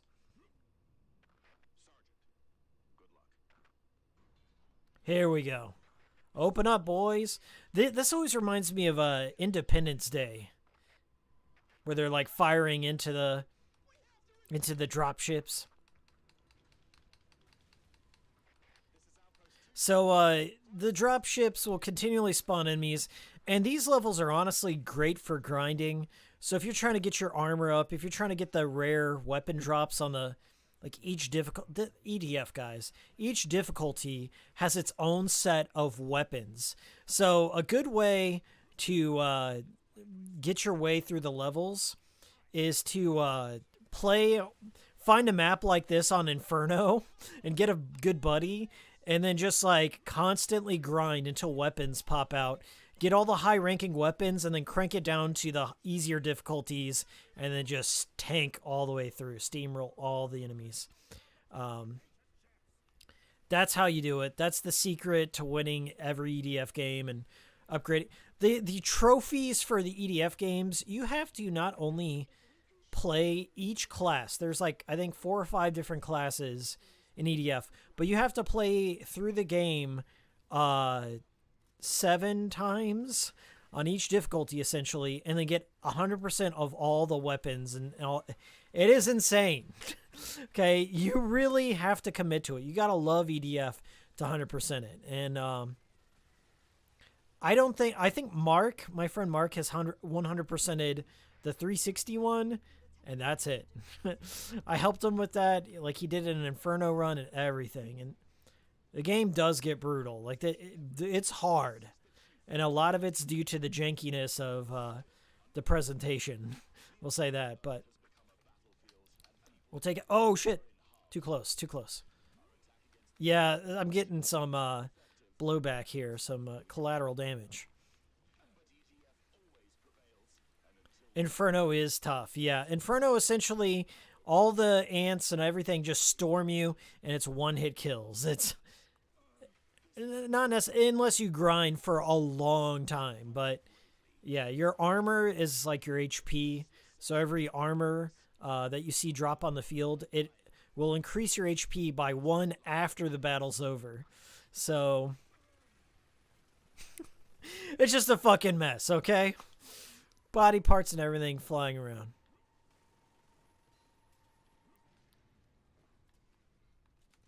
All right, all right. Why does everyone upload and stream on Saturdays now? Does YouTube promote Saturdays? It's just because it's the most convenient time to stream, and I don't know. I think you're casting a wider net on Saturday. Everyone's off of work. They'll show up. They're more likely to show up. And I also will tell you that YouTube does nothing to promote its streamers. Nothing. Okay? Can you name for me who the top streamers are on YouTube? Who the top 5 are? No. On Twitch, probably. Asmonth Gold. I don't know, Ninja or something. I really don't know the world of Twitch, but no, you don't know. Nobody knows. I am still surprised YouTube allows for streaming, okay? I watch only like a couple of streamers, and they stream every once in a while. It's not necessarily their main thing. Just like my channel, like I've kind of been streaming a lot over the years, but it's just kind of like a side thing I do. It's not the main content. But yeah, YouTube does nothing to promote. And it's sad. I think YouTube gaming has potential, but like everything, Google does it for a couple of years and then it dies. I think there's this website called like Google Graveyard where there's this like long list of projects that they've started and killed. And YouTube gaming is on that list. I think it lasted 2 years. They just kind of folded it into their regular streaming services. And, that's not always the content people watch. Like, there are people that just talk or play an instrument or, they play music and then just chat with people. Or they lick robotic ears and make people coom. But I think Twitch just has it all down. Like, Twitch they have that community, and if you want to go for a stream, that's where they go. And I don't think it has to be that way. I think, right now, like I've got thousands of subscribers, and it's hard to get any of them to know about the cool stream or whatever. I don't do a really good job of promoting it myself, but that's exactly the thing. Like, I would have to be constantly doing all the promotion and shit like that, and I just don't think YouTube really pumps streams into people's feeds or notification boxes and stuff like that. So, just how the reality of things. Streaming is good filler content, but I think it's also a way to, like, connect with your community. Like, with comments... Good, don't even get me fucking started with comments. I always come off sounding like a dick, okay? And I don't mean to, okay? Everything that I post, it's coming from a humorous place or an inquisitive place. Like, I want to know more, or let's talk about this, And it's hard to have a meaningful discussion in the comments sometimes. And it's also hard to convey humor unless you use emotes and... when I'm not trying to make fun of people, okay? I appreciate people that come in and watch or criticize or whatever. Like, I don't give a fuck either way. I'm happy you're here. Thanks for giving my channel a chance, okay? I used to be a bit more insecure about that kind of thing, but it's all stupid, It's all silly. And I think you get more of the vibe of what I'm going for in the stream. When I'm talking with you and I'm chatting and interacting and telling stories and stuff, you get a vibe of, I guess, who I am as a streamer and entertainer, I guess. It's not always, who I am as a person, okay? There's some things in here. I can't be myself in the real world. I have to hide my power level. Okay, I have to hide the shit I'm into. So I get to be real with you here. And you're missing that. Like when I make a video, it's very much formal and like, okay, there's a script, there's a structure to it. Some of it I do improvise. A lot of the host stuff you see, like I'll have general notes and then I'll just like tell you what I know. And sometimes the mistakes happen that way, but I would say there's a structure in place. But on streams, anything could happen. Let's go. Let's go. Let's make some memories. But I always love doing the cool streams. Even though like YouTube punishes you, YouTube like doesn't promote it. They don't want you to know about all their streaming shit. It's sad. Because I think they got something good here. I think streaming culture is well established and well rooted, that I'm just surprised Google doesn't care for it. But there may be bigger streamers on this platform that I'm not aware of. Like Facebook also has like this weird subculture of streaming. Like you log into Facebook, you'll see them pushing all these videos and people playing Grand Theft Auto with all these. Facebook's a fucking no man's land. I'll tell you that. Anything goes on Facebook Live. There are people that have been tied up and beaten and kidnapped and shit, and guns and people shot on Facebook Live. It's insane. It's like going to efuck.com or WorldStar over on Facebook. I'm like, should I be looking at this on, like, I don't know. Am I going to be put on a list for going on Facebook Live? It's fucked up over there, guys. It is fucked up. But, like you'll be going over there, and there is Facebook gaming, by the way. There does exist a subculture of Facebook gaming.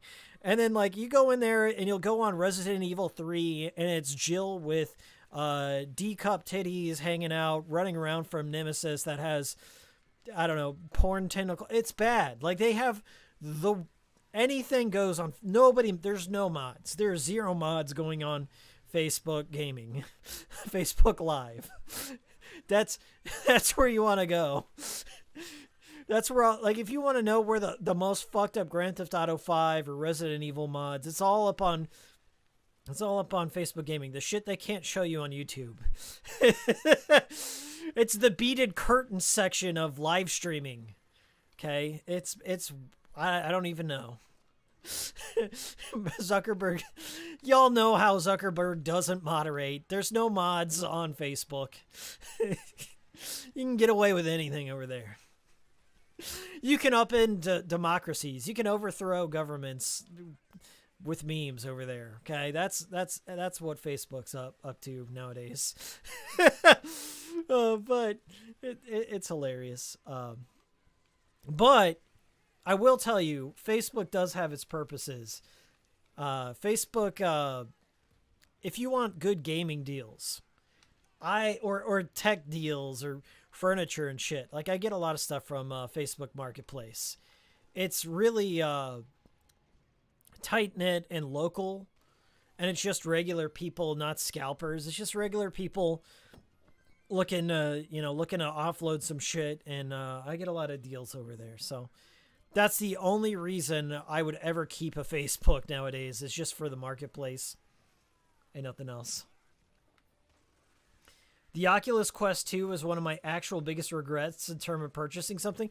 Is I've never fucked around with like any of that kind of VR. The only VR, as sad as it sounds, the only VR I fucked around with is PSVR. And like maybe like one of those Google Cardboard cell phone VRs. That's not real, it's just cross your eyes and hope for the best. The Virtual Boy. That's where I'm kicking things. But yeah, I know they're trying to integrate that with the metaverse and all that shit, which it's just so like, is it supposed to be Second Life? Like I can't tell you what the goal is for the metaverse. Like it made sense during the pandemic. I will say that the metaverse, when there was a global pandemic and people are at home, the metaverse was like, hey, let's chill and watch a movie together and come check out my virtual pad or whatever. It's like PlayStation Home, okay? Yeah, like, oh yeah, that's kind of cool. And dumb in its own way, but charming. Like, if they brought back PlayStation Home now, if there was, like, fan service for that, fuck yeah, I'd do it again. I'd check out, like, the Silent Hill level. There was, like, a Silent Hill Pyramid Head level, and not many people know this about PlayStation Home, but if you did the daily quest on PlayStation Home, you could unlock video games. Like, they gave away Resident Evil Director's Cut and Silent Hill if you just logged into PlayStation Home and checked it out and did, like, one of the quests. I'm like, holy shit, this is awesome. Yeah, if you're going to give me video games, I'll check out your dumbass, social media Second Life deal. Yeah, y'all play it if you give me video games. Yeah, I think there's an opportunity to do something like PlayStation Home nowadays, but I think Sony or Facebook and all that, just don't put a fuck ton of money into it, okay? Just like, maybe expect to have 100,000 users, okay? Maybe 1 million max. Like, don't shoot for the moon. Just build the infrastructure that supports about 1 million users. Give it a practical purpose. And I don't know, lower the bar in terms of hardware and VR accessories and shit like that. And put that shit in Walmart. Put that shit in Best Buy. I don't know. Do a deal. Like, if you got Amazon Prime, they'll knock a couple of bucks off. Something like that. Like, just... It's not ubiquitous. And that's the problem. Like, when you build a social media platform that has a hook in hardware that's not a fucking cell phone, okay, when you do that, you've already, like, created a niche market, essentially. Like, it's not, you can't expect everyone to, empty their wallets to buy a fucking VR headset and, pay a subscription and all this shit like that. Like, no, I'll use the free shit. Okay? I'll use the free shit. I'll just use Facebook, or I'll just use Insta or TikTok or whatever. But, I mean, I think something like that could be cool. But the adoption rate, the user base is just going to be a bunch of other fucking nerds like yourself. Like the Stadia or something like that. Like, the only people you're going to play with are the other idiots that went streaming only and then are coping. You're just going to be with a bunch of copers that are just trying to justify their purchase. Like, aren't we having fun? Isn't this great? Yeah, man. I'm really glad I bought this. And I'm trying to get my family to buy one, and they're just missing out. They're missing out. We're just ahead of the game, okay? We may be early, but we're not wrong. And then a year later, okay, well, you're going to lose all your data. You're going to lose access to your game. Sorry, you're fucked. That's a sad state of affairs, okay? Being a modern day gamer, being a current year gamer is a sad state of affairs, folks. I don't know what to say. That's why my ass is, like, really trying hard to, like, push for physical media as much as possible and push for owning your shit. Just owning your shit. Not necessarily physical, but digital too. Making sure these companies are putting out end-of-life plans, because Stadia is a goddamn embarrassment. Like, I cannot believe that a company as ubiquitous as Google, with, like, an endless pit of money and control over our media, can't, make a cloud gaming system work for the fucking 30,000 people that are still actively playing on it. Do them a favor. Like, how much server space does it take to run or the processing power does it take to run the Stadia cloud? I think they should be pushing more. It's an inevitability. Like, the thing is, like, it really is cool tech. Cloud gaming can get there. It will get there. It's a matter of time. The Overton window, or the tech window, will slide over that way one day. We're gonna have stuff like Starlink, or more faster internet as time goes on, and it will happen. But I think they they're damaging their cause, if you will. But I think Stadia might not be the platform to do it. I think shit like the Xbox One S or Xbox Series S makes a stronger case. And I feel like all digital platforms are welcome. I welcome them. It's fine. It's cheaper to put your game out there on a fucking digital platform instead of like arranging distribution and manufacturing for physical media. I understand. And we've got gap fillers. We've got fucking limited run games. We've got special reserve games. We've got people out there that will eventually print that physical media too. Oh my God. Julian. Oh my God! Massive dono, Julian. Thank you so much for the $10 super chat. Ashley Mizuki Robbins right there on the screen. My bae. Thank you so much. We've officially hit the chicken sandwich fun. I kid you not. I've got a coupon for buy one spicy chicken sandwich, get one free. You made it happen. Julian, you made it happen. Double golden Hassie cans. Proud of you. Thank you.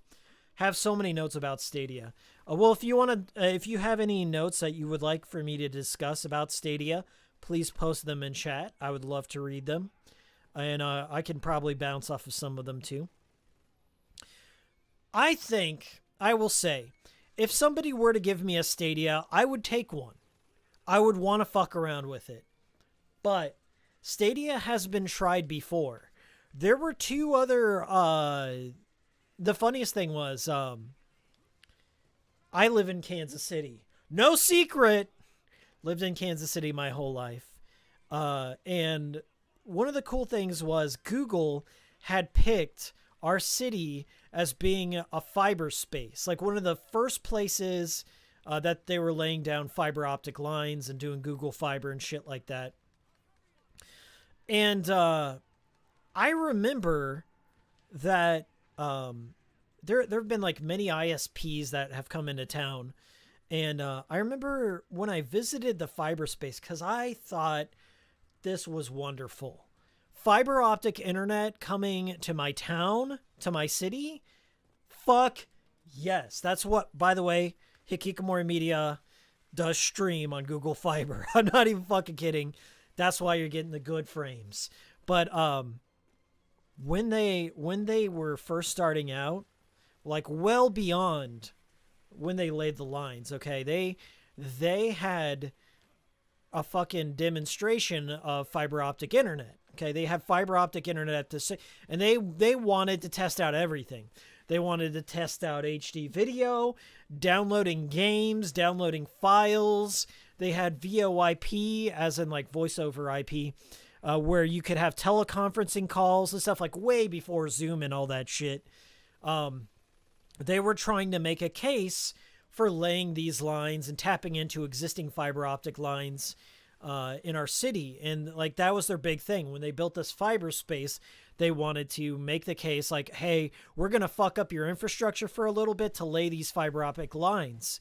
And not many people in the city wanted to do that. Like they had town halls. I went to one of those town halls and I said, fuck all these boomers, get fiber in my town. I went up to the microphone. Let them have their shitty Time Warner cable. Let them have their Roadrunner internet. Let them have their AOL Instant Messenger Net Zero dial-up. I don't give a shit. They can still have it. Let me have this fiber optic shit. I just want the best of the best. I don't want to go through AT&T. I don't want to go through Time Warner or Spectrum or whatever they're called now. I don't want to go through any other ISP. Give me the fiber shit. And I swear, I went to college. When I went to college, I had a tech teacher who taught me everything I know about tech, and I'm really thankful for them. He was one of the organizers for fiber optic internet in my fucking town. Like he organized, he got giant Subway sandwiches for everyone, and he was responsible for training all the boomers on why this was a good thing. Because he was also a boomer, so he knew their language. And I owe it to him for organizing that shit, because Google Fiber, they got all the contracts, they got all the approval from our city government. They also had to get approval from the townships too. So like every time they went into a township, they had to fucking say, "Hey, we're gonna run these lines in here. We're gonna tear up your streets and everything." And they said yes. And that was like one of the most remarkable. Like it gave me hope as a human. Like, oh my God, we're not going to be stuck with these shitty ISPs and terrible DSL internet. We can uncouple ourselves. We're not paying like $200 for shit internet. My neighbor, like when they run Netflix, they're not going to ruin my download speeds. Everyone's going to have a fiber line, and it's going to be wonderful. So I was one of the happiest days of my life getting Google Fiber. Anyway, part of that fiber space, by the way, to go back on the Stadia rant, part of that fiber space, I'll never forget this. They had a cloud-based gaming streaming service, one of the pioneers of it. It was called On Live, O-N Live. And it was all built into a controller. And I think maybe there was like a USB stick or something like that, or an HDMI stick. I don't really know what the other part of it was. But that was one of the things they were showing off. And they were like really hooking a lot of people with On Live. He goes, the Google rep was like, this is going to be gaming. Believe it or not, this here, you are going to connect to a third-party server and stream the video feed to your TV. And this controller here is going to do all the inputs. Now, On Live was probably even bigger failure than Stadia. I don't know. Stadia is a pretty big fucking failure. But On Live was like, notoriously didn't work out. Like, no one fucking bought it at all. But I remember at that moment, I was like, I actually played the On Live, and I played something. I think they just had like a Madden or an NCAA game on there, but I did a few quarters, and I was like, this is running pretty well. And I'm like, it's not there yet, but it could be there. And I think if you live in like Silicon Valley or in fucking California or New York, somewhere where they have ubiquitous fiber optic infrastructure, cloud gaming makes sense to you. And in Silicon Valley, in California, in Washington, and all these places where they have fiber optic, in Kansas City, where they have fiber optic internet, then Stadia actually doesn't sound bad at all. And I honestly wanted to try something like that. I still want to try Amazon Luna too, just to check it out. I think it's like cheaper for Amazon Luna, but I mean, I don't need it. That's the only thing. Like my PS5 can do cloud gaming. My PS4 can do cloud gaming. My Nintendo Switch can do cloud gaming. My Series X can do cloud gaming. I have existing systems that can already do cloud gaming. And I will say, the Series X does fantastic fucking cloud gaming, because I actually do. I have a laptop. I actually do a lot of cloud gaming with my controller. Like you can pair up your fucking Series X controller through Bluetooth. I do a lot of cloud gaming on my couch, or when I'm out and about. Like if I'm on vacation or something like that, I'm in a hotel room. I just plug up my fucking laptop to a LAN, and you run the Xbox app, and I can run my Xbox Cloud library. It's just bundled in with Game Pass, and it's nothing. It's like $15. I get all my like gaming, all the games I have, and here's something that not a lot of people know, if you have a Series X and you're connected and your Series X is in standby mode, which is kind of a power hog, but if it's in standby mode, you can run your disc games. Now, you can like literally games that are not on the cloud, you can just run for like it'll locally host it on your Series X, and it acts like a host for your content. And that blew me away. It really blew me away. And on my cell phone, it does it too. I compare, not that I would want to do this because it's kind of inconvenient, but you compare your cell phone to your Series X controller or whatever you're running and run cloud gaming on your cell phone. So like, I don't know what the case is to be made for Stadia outside of exclusives. And therein lies the biggest issue with Stadia. Is like, yes, they landed all these exclusives, but then like, I think like 6 months into it, they started like letting go of exclusives. There was a Bomberman game, if I recall correctly, that like had a crazy amount of multiplayer. And then there was like a game called something. There was like a survival horror game that looked really interesting to me. That's still Stadia exclusive. And then there's this podcast I listened to where one of the hosts, his friend was a developer of this indie game, and Google paid their team a fuck ton of money to stay Stadia exclusive. And I heard that was the case for a lot of like indie developers. Like they released their game on Stadia first, and they got paid a lot of money to stay Stadia exclusive. And I've been hearing, and I don't have any concrete proof, but hearsay, that Google pulled out of some of those contracts. Like, these teams built their fucking network. They built their infrastructure for their team, and Google pulled out of the contracts. And then now now this game won't exist. And I think, as I said, I don't have any figures in front of me, but if that's the case, that's really shitty of Google to not, like, honor their deal. And here's the thing, like, they could have, taken a piece of the pie and said, okay, go release it on Steam, go release it on something else, and we'll just take some royalties from that, so a little bit. But if that's the case, that's really fucked up. So we have less games in the world because of the Stadia failure. And that is inexcusable, my friends. If they don't release some of these exclusives.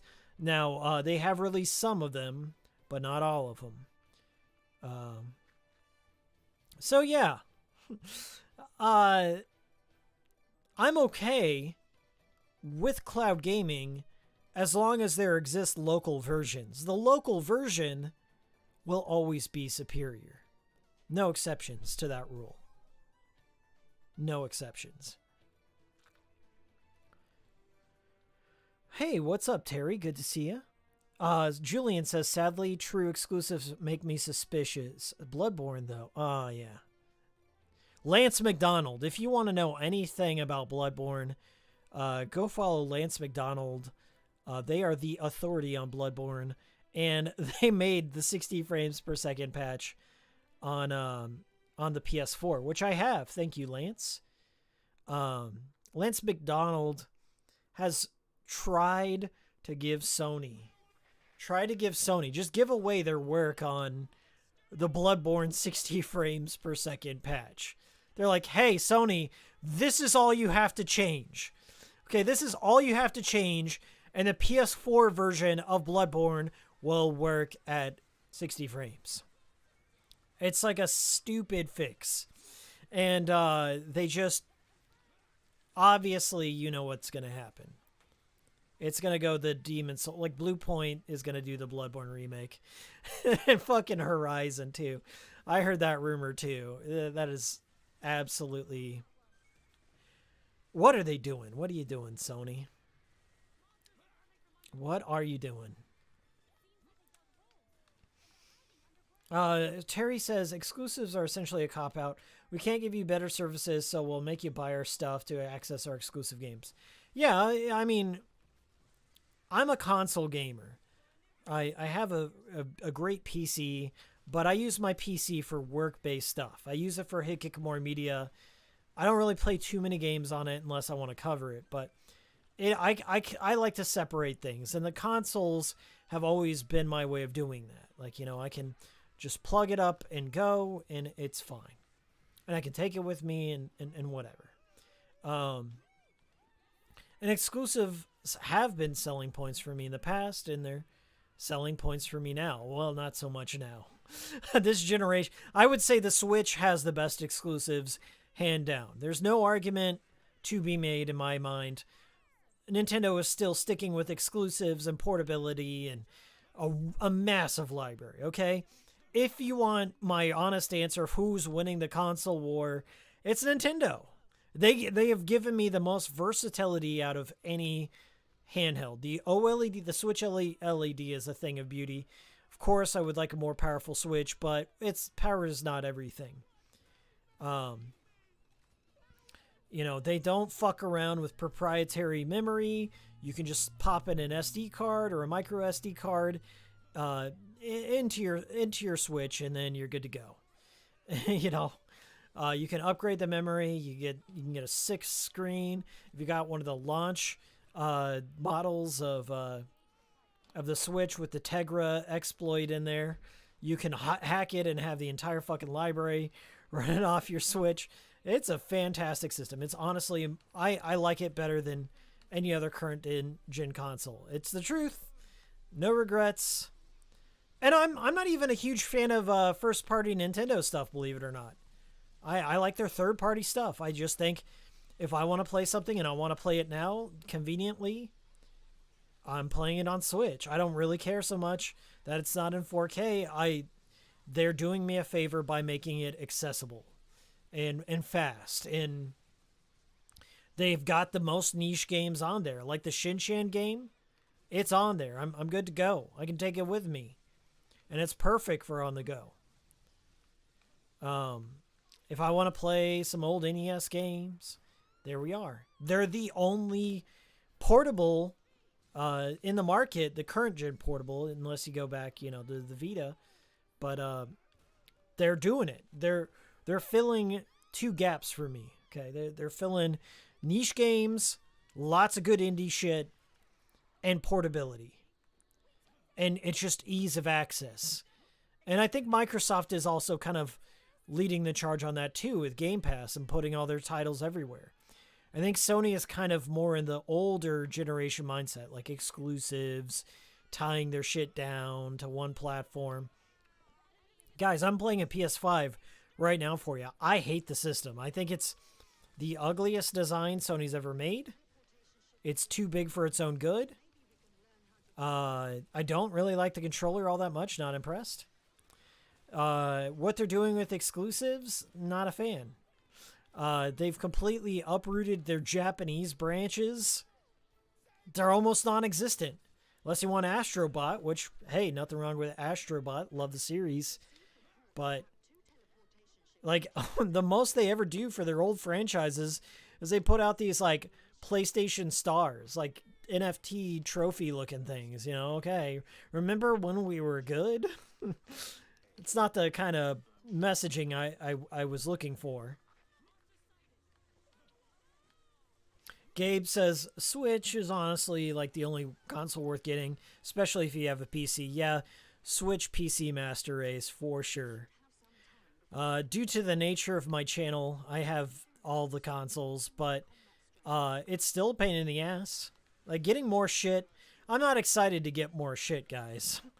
I'm at that point where I'm trying to, like, consolidate all the stuff into one platform, and PC and Switch are honestly the way I do that nowadays.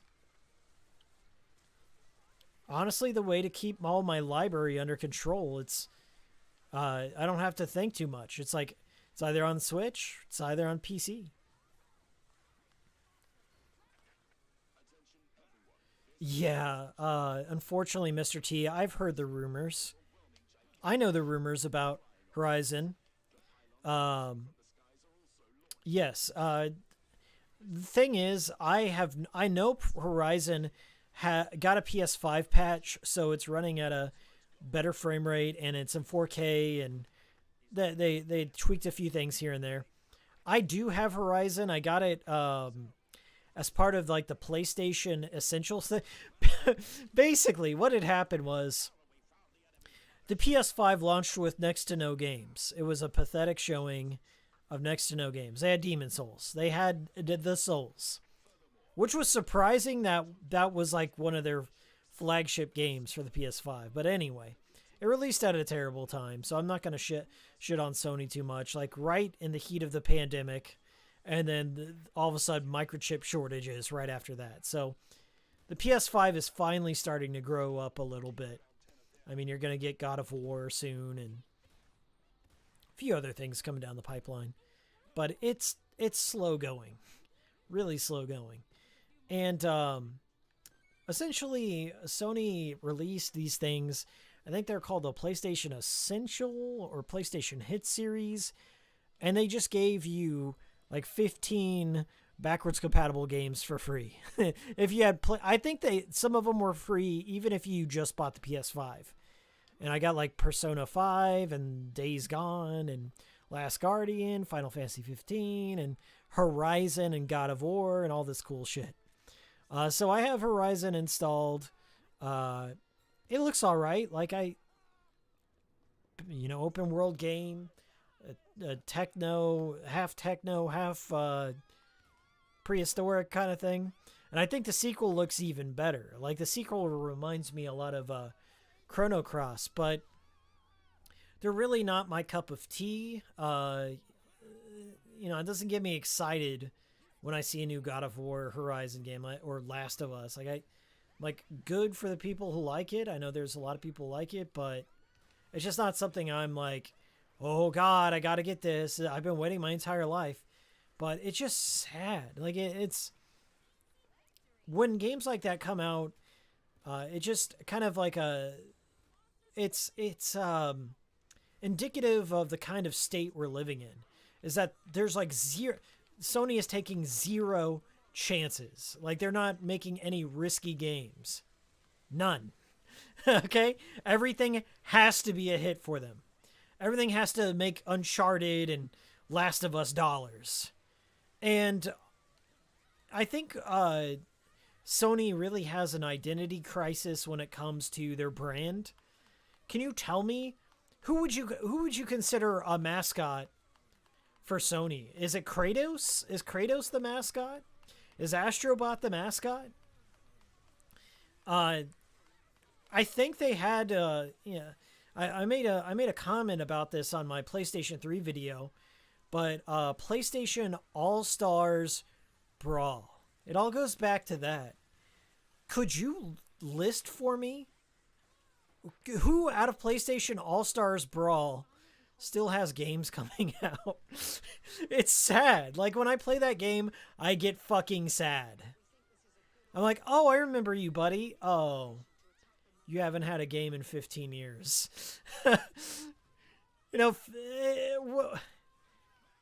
I think like Kratos and Nathan Drake and whatever the cave woman is from Horizon, they're current. But what about Cat? What about Cat from Gravity Rush? What about Sly fucking Cooper? What about Parappa? Can we get some Parappa love in chat? It just... Where are the games for... I don't know. The Japanese game lovers. Where are the games for the kid who wants something to identify with that's not Kratos or whatever, or Joel or Ellie or whatever? Where's something for the kid that just wants something, to vibe with, like Parappa? Like Parappa, I know people that, like, Parappa was a big deal to them as a kid. Num Jammer Lammy and all that. It kind of like got them into hip hop and all this shit. People that wouldn't do that. Very experimental things, branching out into different genres. You just don't... I don't see Sony doing that. Hell, even Little Big Planet. Like, the only Little Big Planet game is a Sackboy's Big Adventure. guess they have dreams. Yeah. Bradley Anderson says no talks of CGR yet. Oh, that's right. Bradley, you're right. You're calling me on my shit. I gotta go into my CGR story. We'll do another level. I'll tell my CGR story, and unless there's other super chats, I gotta go. But if there's super chat, I will respond to every one of them. And if you want to ask me anything, you can ask me anything. But I did owe you guys a CGR story, so thank you for reminding me about that. It's very helpful because I do get sidetracked, and I apologize for my brain. That's how it works. Okay, so it looks like we got some drop ships, and we're gonna do. We'll get a loadout for a drop ship here. So I'm gonna get rid of that. We're gonna try a little sniper action. I'm going to do something with really high damage. Well, that's 700. Yeah, let's do the... Oh, is that the... Okay. Okay. That looks good. And the Dunkel. I'm gonna do an assault rifle here. We'll stick with the Raven. All right, you guys ready for the CGR story? It's a long one. Buckle up. Okay, throw me some numbers. We'll do the other one too. I only want to feel good with virtual friends in a comfortable atmosphere. I am feeling good with virtual friends in a comfortable atmosphere on this stream. I appreciate you guys so much for showing up on this Saturday cool stream. You could have been anywhere else on YouTube Gaming, but you were here with Hikiko. I won't forget that. Hikiko will remember that. Would you guys like a more regular cool stream? Is that something I could do for you? Do you enjoy these cool streams? Okay. So let's dial it all back. So we're talking about Classic Game Room. Now, if you're not aware of what Classic Game Room is, it was one of the it was pre-YouTube era. It actually started, I think, on a public access channel. CGR stands for Classic Game Room, and it was run by this guy named Mark Bussler, who I think he was just a video editor for some media company that I think his dad worked for, and if I'm not right about that, let me know. But he kind of started in the early 2000s. We're talking like Dreamcast era 2000s. And he had a web show. I think he was like one of the first people to upload a dedicated gaming web show called Classic Game Room. And I remember he reviewed a lot of Dreamcast games like Echo the Dolphin and Seaman and shit like that. And around the time YouTube came around, he was taking all of his archived Classic Game Room shit and uploading it to YouTube. And the thing is, when YouTube SEO searchability was everything, and it I guess to a lesser extent nowadays you gotta have a manager or brand manager and be chasing the trends and shit to even get recognized. But back in the day, you could be a big fish in a small pond. You could get millions of views by being the first on the scene, by being the first in the search engine. And that was the nature of Classic Game Room. Mark, the owner of CGR, he did what we call a scattershot approach to content creation. A scattershot approach is you make just a bunch of little videos and you just upload them all at once and you see what sticks. And his content focus was video games, and Classic Game Room covered games from all generations. We're talking like Atari 2600 to about like the PS3 at the time. This dude built an empire.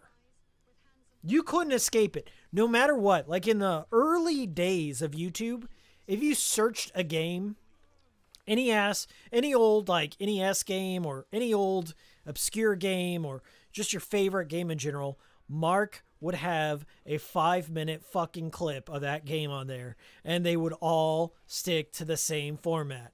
It would start with the squirrel's face on the screen. It was just like some like hip hop scratching beat.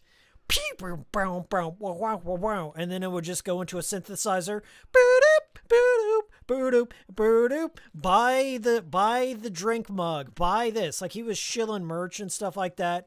And it's like, and I think it was like it would say something like it was a journalistic review of X game on this system, right? And then like it was kind of like an Ashen's sort of deal. When you would see a classic game room video, sometimes Mark would appear in front of it, but most of the time he would just like pick up the game and then you just see his hands like Ashen's, like, welcome to the Intergalactic Space Arcade.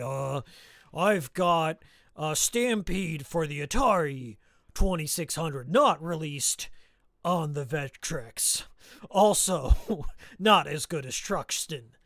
And then you would see like, I don't know, a minute of game, maybe 30 seconds of gameplay footage. It's like Stampede is a 2D side scroller where you, as a cowboy, will lasso horses, but it doesn't have the upgrades of Truxton. So I'm gonna have to take off points for that. And then all of a sudden, this dude would bring out his mixer, and you'd hear some reverb on his voice. He goes, but this came from, and it was like Muhammad from Qatar. Bro, like, you know, he would get fans to send him all this. Oh, we're doing the frog soldiers now. Look at all this gore. Beautiful. Happy Halloween, everyone. So Mark kind of built this empire of like, he just dominated the search rankings for like any video game footage. Like Watch Mojo, if you guys know that, like the listicle kind of Watch Mojo, they were straight up stealing Mark's videos, straight up, because he was the only one uploading clips of these games. Like no one else was doing it. He had cornered the market, and this was well before, you know, like he hit it right before the LPs and everything, and people just uploading like no commentary videos. Mark had it all, and he started branching out. Like he built like CGR Publishing, he built like CGR Undertow, CGR, I think he was like, this dude had fucking no shame. This dude would like upload full-on video game soundtracks. He would take trailers from game trailers, and it was classic game room trailers. If you could monetize it on AdSense, if you can fucking shill something or grift a t-shirt or a mug or a PDF or a comic book, this dude had a hand in it. I don't know how much fucking money he ended up making, but he was the grifter supreme, and it was impressive. Like he was just at the right place at the right time, I think. And the thing is, like, after a while, I think because of the scattershot approach, there were a few major things that affected his business. I think it was because around the time he started giving up on the channel, like there was an adpocalypse, and the adpocalypse just completely. There was a couple of adpocalypse. The first one, everything. Not a lot of people know this, but like when they started first like introducing the copyright bots and stuff like that, they were mass flagging channels and demonetizing shit left and right.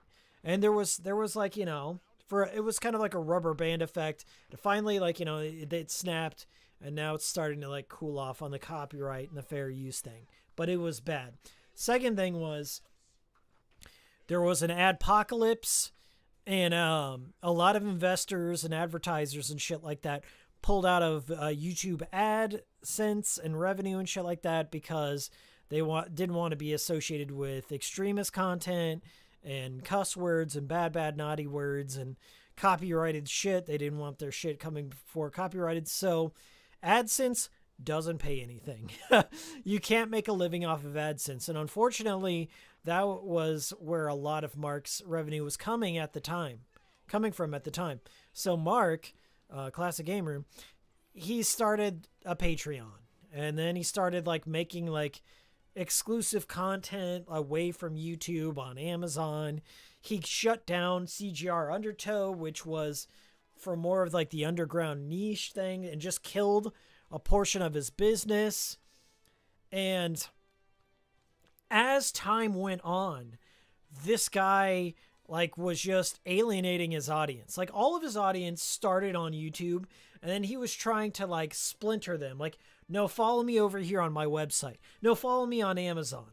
No, follow me behind this paywall. No, follow me on Rumble. No, follow me on BitChute. No, follow me. I'm going to mail you a fucking VHS of CGR. You can only get it here.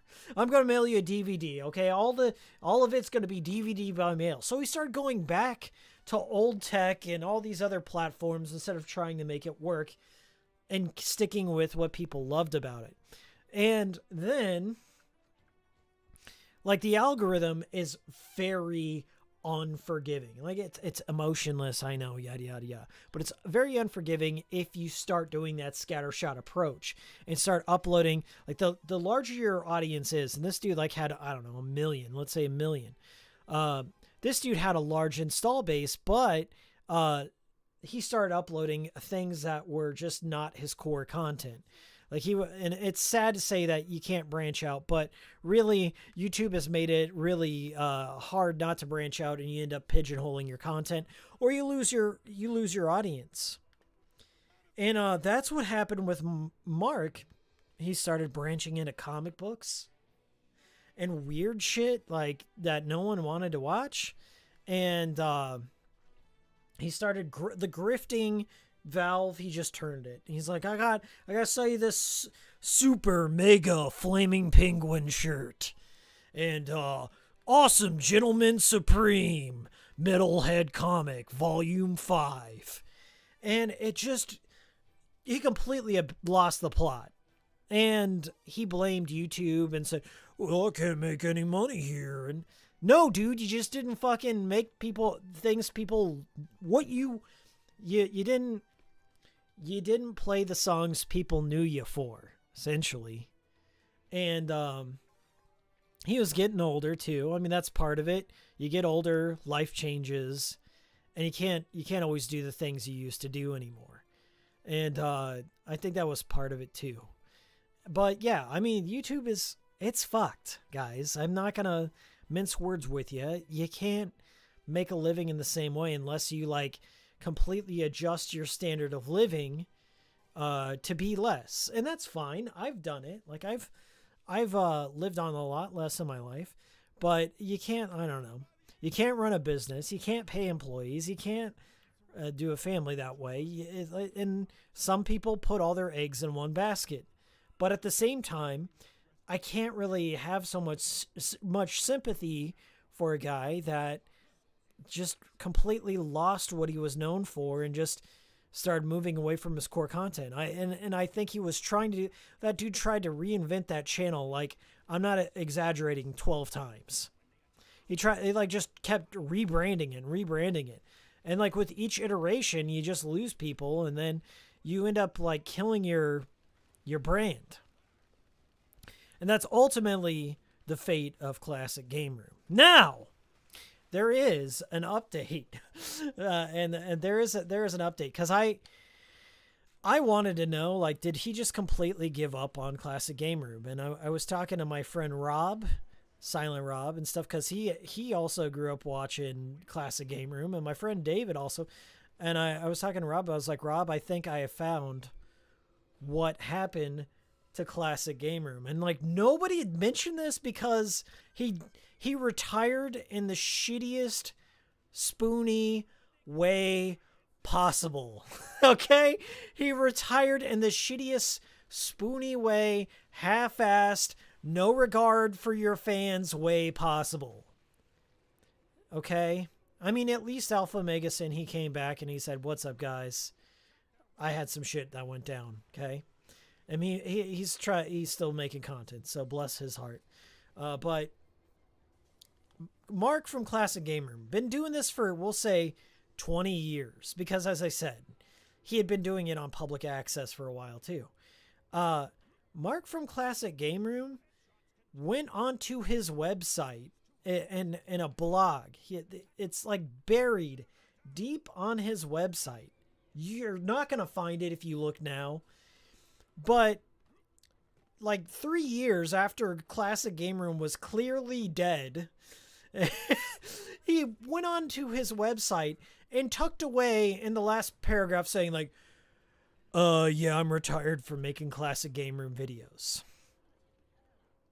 I'm just going to focus on archiving the World's Fair and not doing anything with, this dude made, I don't know, we'll just say $2 million.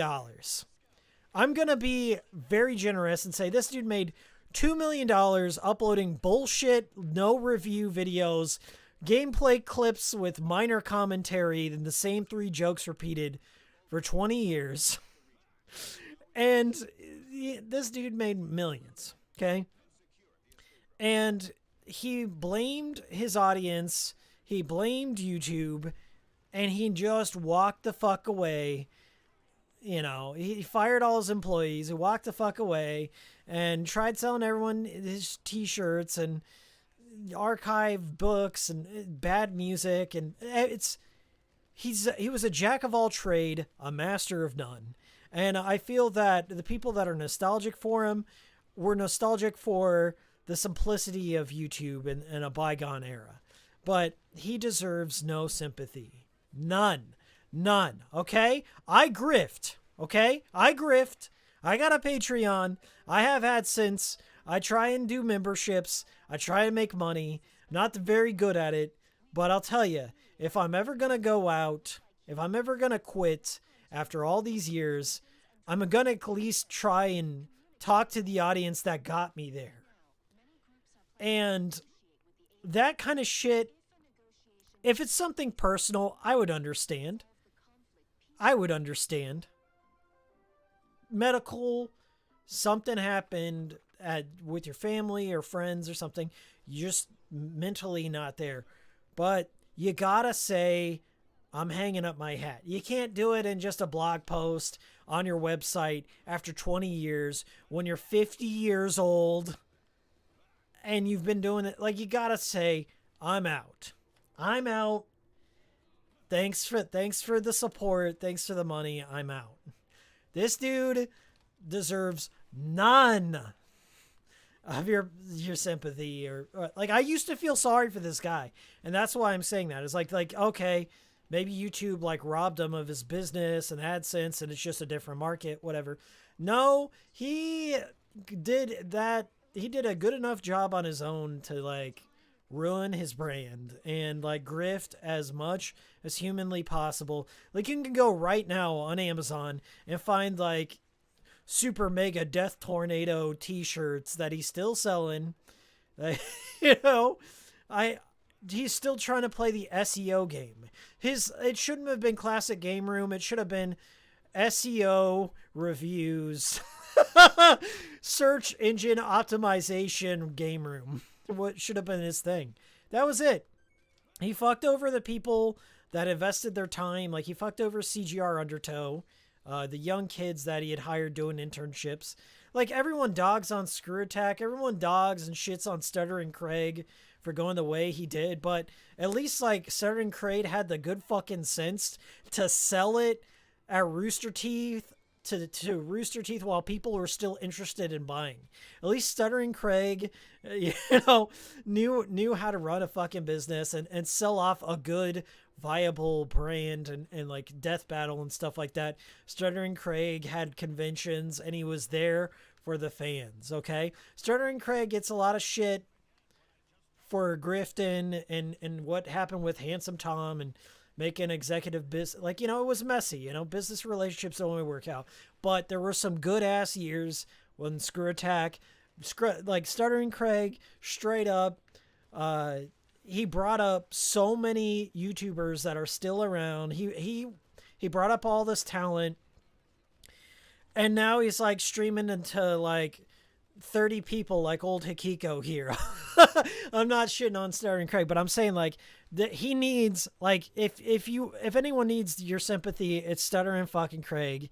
Like, I and you owe that dude a lot of things, because he built his fucking business from the ground up in the middle of nowhere, Texas, with a bunch of like, college kids, and was putting out content every fucking day for like 6-7 years.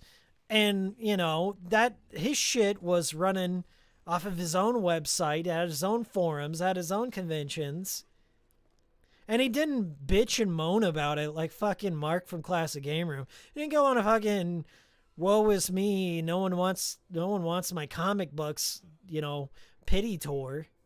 Yeah, and God bless him. I don't think a lot of the people that he helped bring up are there to help him out. And it just makes me pissed off. Like, what the fuck did Stuttering Craig do? What did this man do to piss off Pro Jared or Peanut Butter Gamer or all the other fuckers and stuff like that, like AVGN? Like, put them fucking, you'll put Silvermania. I'm gonna tell you that, James, if you're listening right now, you'll put Silvermania in, and you'll put in like all the Screenwave dudes in, but you won't give Stuttering Craig a cameo or throw him a bone. Come on, dude. Help him out. Jeez, there's no loyalty. There's a bunch of fucking sharks on YouTube. And it's sad to say that the old dogs who started it all, like, aren't getting their day in the sun, I feel. I feel a lot of the old dogs who made their shit, like, there's a bunch of old YouTubers here. They're YouTubers that are, like, entering their 50s. They're entering their 40s right now, that were young bucks when YouTube first came out, that people have, like, completely forgotten about. It's sad because like they're still there, like trying to make videos. Like there's some old gamers that I used to watch, like Urinating Tree and I mean like Irate Gamer. He's still at it. God bless Chris Boris, but he's still at it.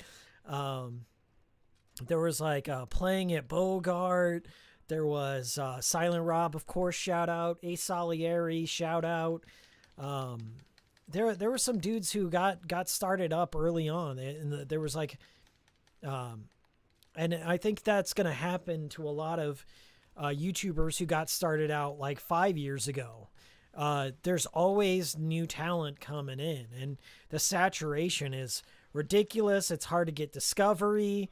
The content that people are into is now shorter and geared towards TikTok and YouTube Shorts and stuff like that. That can be consumed in the middle of a scroll. It's sad. It's a sad state of YouTube and content creation and consumption nowadays. Like, I feel guilty if I do that scrolling. If I scroll through Instagram and watch a cat video and watch this shit, it's like, it's not the same. Like, the heart wasn't there. The editing, the talent, it's all like very commodified and easily consumable.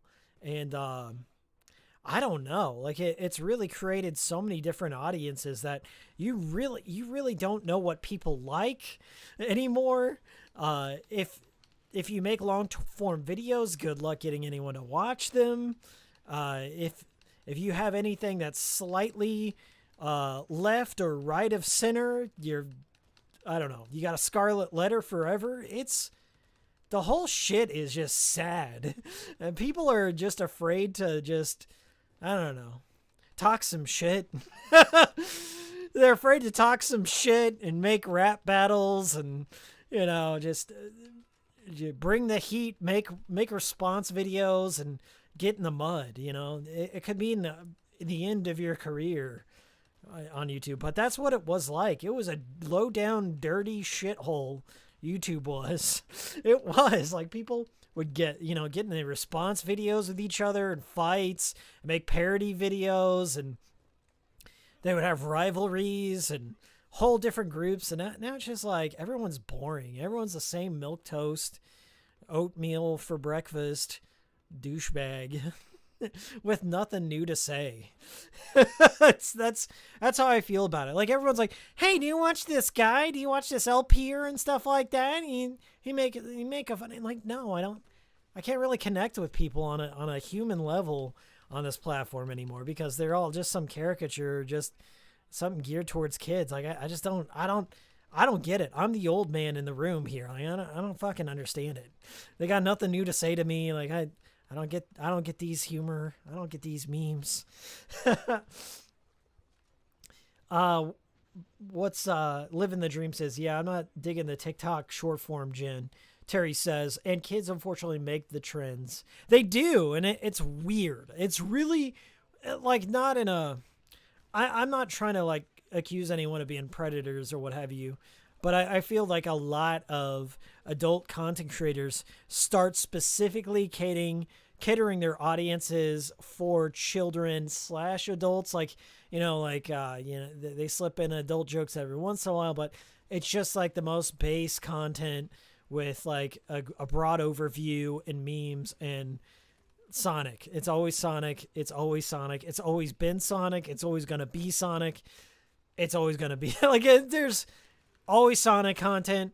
Nothing else. Can't detract. Can't deviate.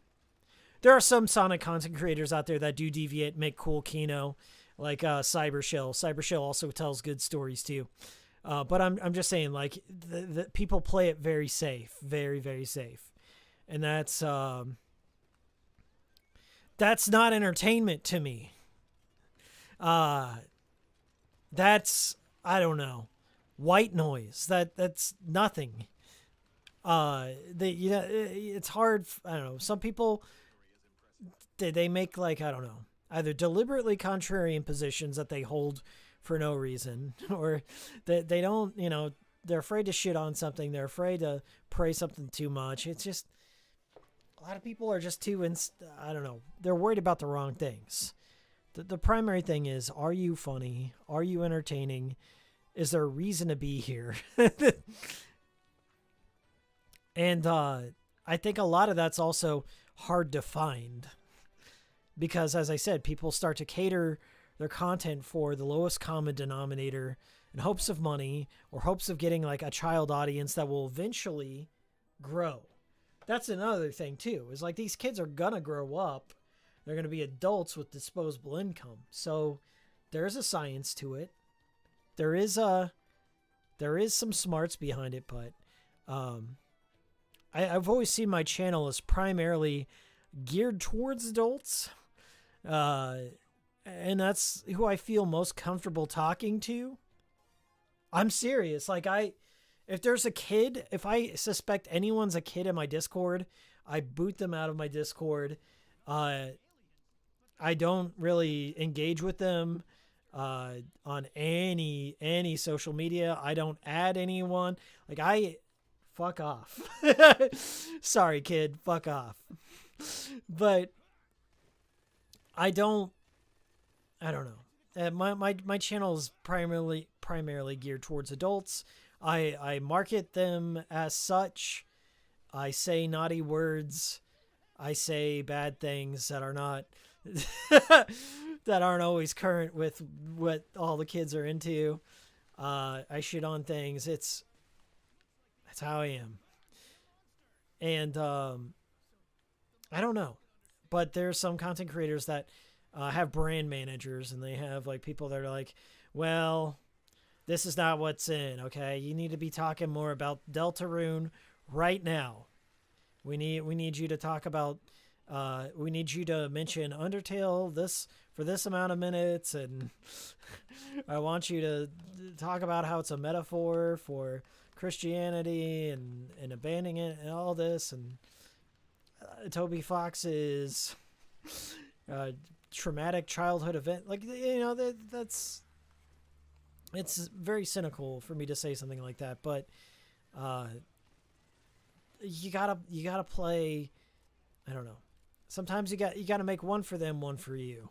That's kind of more of my that's more my approach to content creation. Like make something with mass appeal, make something for the people who are here for your underground music or whatever, your B-sides. So I think that's the a good approach to things, but don't take it from me. Do what you're gonna do. I don't really have any solid advice for any up and coming YouTubers out there, but be true to yourself. Act well your part. There all the honor lies. The thespian code of honor. But if you're gonna do something, do it the best you can. Do it with honesty, and don't not to be a dick about it, but don't apologize for it. Okay, sure, you're gonna fuck up. You're gonna make some shit content here and there. Somebody's gonna hold a different position than you on a game or something trivial, but don't go around saying, "Oh yeah, I'm sorry, I fucked up." Just move on. Okay, don't linger on things, because it's very easy to get caught up on, random things here and there.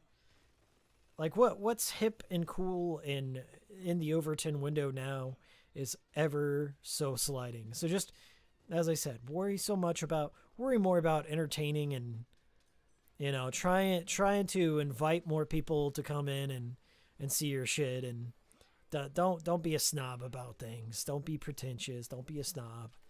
That's kind of how I run my shit around here. It ain't working out too well, but it's something. Remember when Smosh used to be funny? I've never seen a Smosh video. Sheena Smosh video. Javier. Signs, is it? Javier, I've never seen a Smosh video. I'm only like, it's in my peripheral view. Like, I know it's a thing, but it was never my thing. Like Fred. Like fucking Fred. Or Ray William Johnson.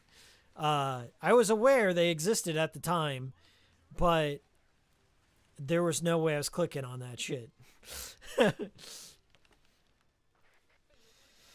Ryder with the Scarf says quality over quantity for what it's worth. YouTube's algorithm would disagree with you, I think. Quality doesn't mean shit. It means nothing. Literally nothing. It's, are you first on the scene? Are you doing trendy thing? And do you have enough of a user base to get the word out? Now, there are a lot of these people that kind of built up their user base over time. And so they're able to get, like, the thing is, there's no growth that YouTube pushes on an organic level. The most amount of growth, like my biggest performing videos, are ones that are shared on other media platforms, social media, Reddit, 4chan. Somebody recommended a video to their buddy, or somebody retweeted a video of mine. YouTube does nothing to promote things organically. Sorry, but no, that's the honest truth. You really have to, and a lot of these people have kind of been in the game a lot longer, so they have an established audience, which means they get that initial bump at the beginning. And like really the first 24 hours, hell, even like the first 5 hours a video goes live, it's like life or death. Is it going to succeed or fail? It has little to do with talent, my friend. And not to shit on you or anything. I'm just saying talent's got nothing to do with it. There are other factors for sure. Talent, accurate information, originality, not a factor. Are you first? Are you fast? Are you saying things people want to hear? Are you with the trend at least? Are you riding that tail? I mean, if you want a recent example, I'll show you a recent example, something you can tie back to my channel. This is not me being salty. It's just what it is. Okay. I released my Xbox DRM video talking about the changes in Microsoft's DRM on the Series X. I was the only one who reported on it. Okay? My video was the first source. Yeah, like it's the first source. Cited source in multiple publications. First source. I got featured on a lot of different videos. And I'm happy for that. Thank you. Thanks for the shout out. But like, people don't care. They don't go back. They don't click the annotations, okay? When you go to Wikipedia, how many people are actually going down to the footnotes and, you know, reading things for themselves to see if the information checks out? No one. Fucking no one, okay? From my story, from my reporting on the DRM and my tests, I got like, I don't know, 10,000 views. But all the traffic that generated reached 1 million. I'm not even kidding. All the combined stuffs, all the combined impressions and all that shit reached 1 million. Maybe even more. Okay? So being first on the scene, not always going to be in your favor. Having accurate information, not always in your favor. Being entertaining, not always important. Sometimes you have a pre-existing audience or they they share out your shit, and because they shared out your shit, more people are watching it, and the algorithm picks that up, and them's the breaks. That's the reality of the situation. I don't know what I can do about it, honestly. Like, I can be the first on the scene.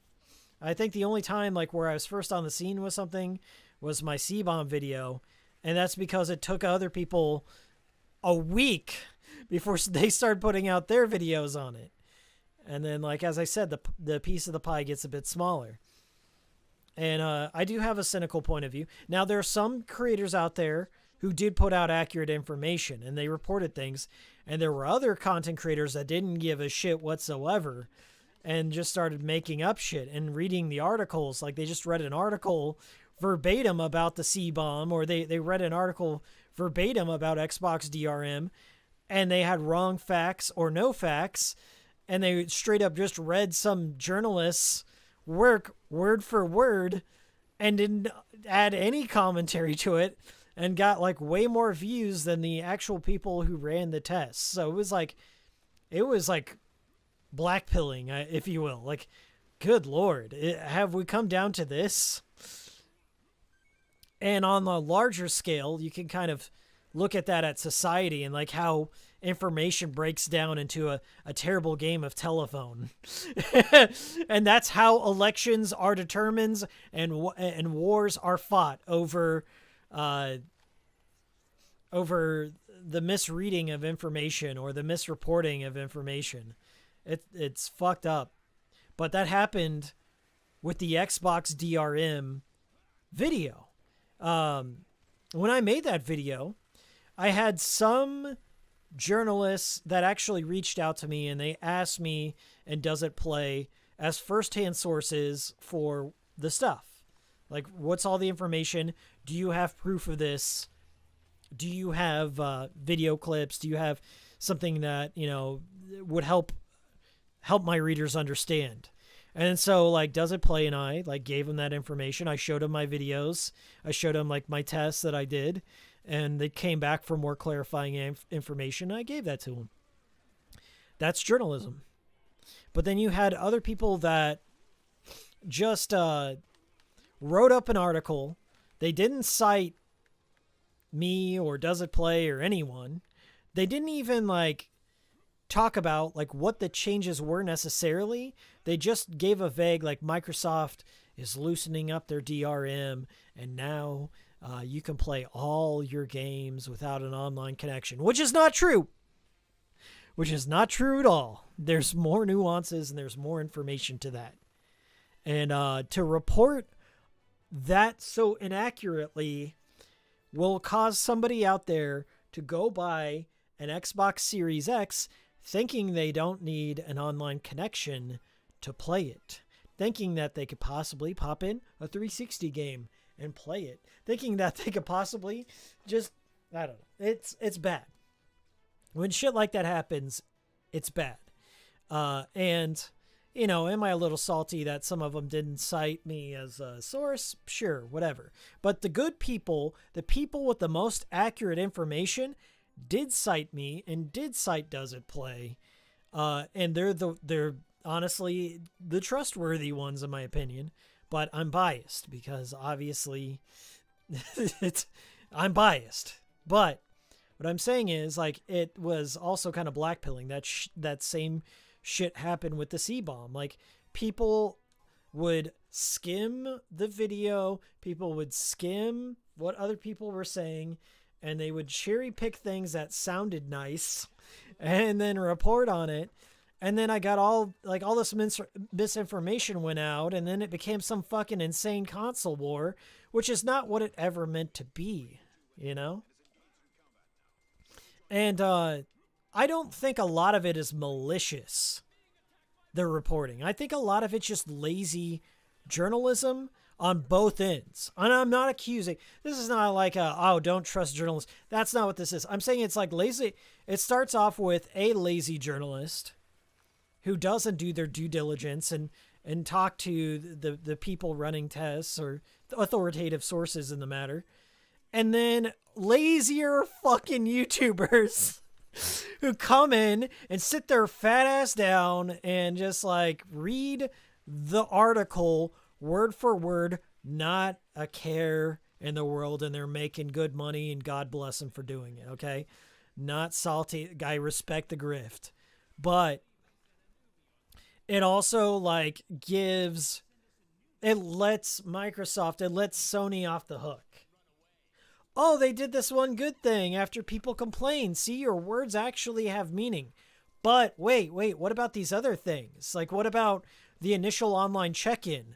Will the DRM continually check in years down the road? What about games that aren't fully released on the disc? What about stubs? What about Xbox Series X games not released at all on disc? We could go deeper from there. But what I'm saying is, they don't talk about the real issues of the thing. And then, like, whenever Does It Play or myself come out and make a video, suddenly lunatics out there who are like console stands come out and want to say, like, well, they're obviously a Sony fanboy or they're fucking wrong, and no, Microsoft good, and who cares? The worst is, who cares about DRM? Like, I got internet, okay? You all got internet. Who cares? Move on. Discs are a thing of the past. And I don't even know what to say to that. Who cares if I don't own my games? Like, that's how I see that. Who cares? Why? Like, what kind of position is that to take? I don't care if I rent my home for the rest of my life. Who wants to own a home? I just want to live in the pod and eat the bugs. Who cares? Who cares? Fuck off, dude. I like, go live in the pod, go eat the bug. I don't care, but don't shit on us for wanting options and wanting to own the things we purchase. You know? Good Lord.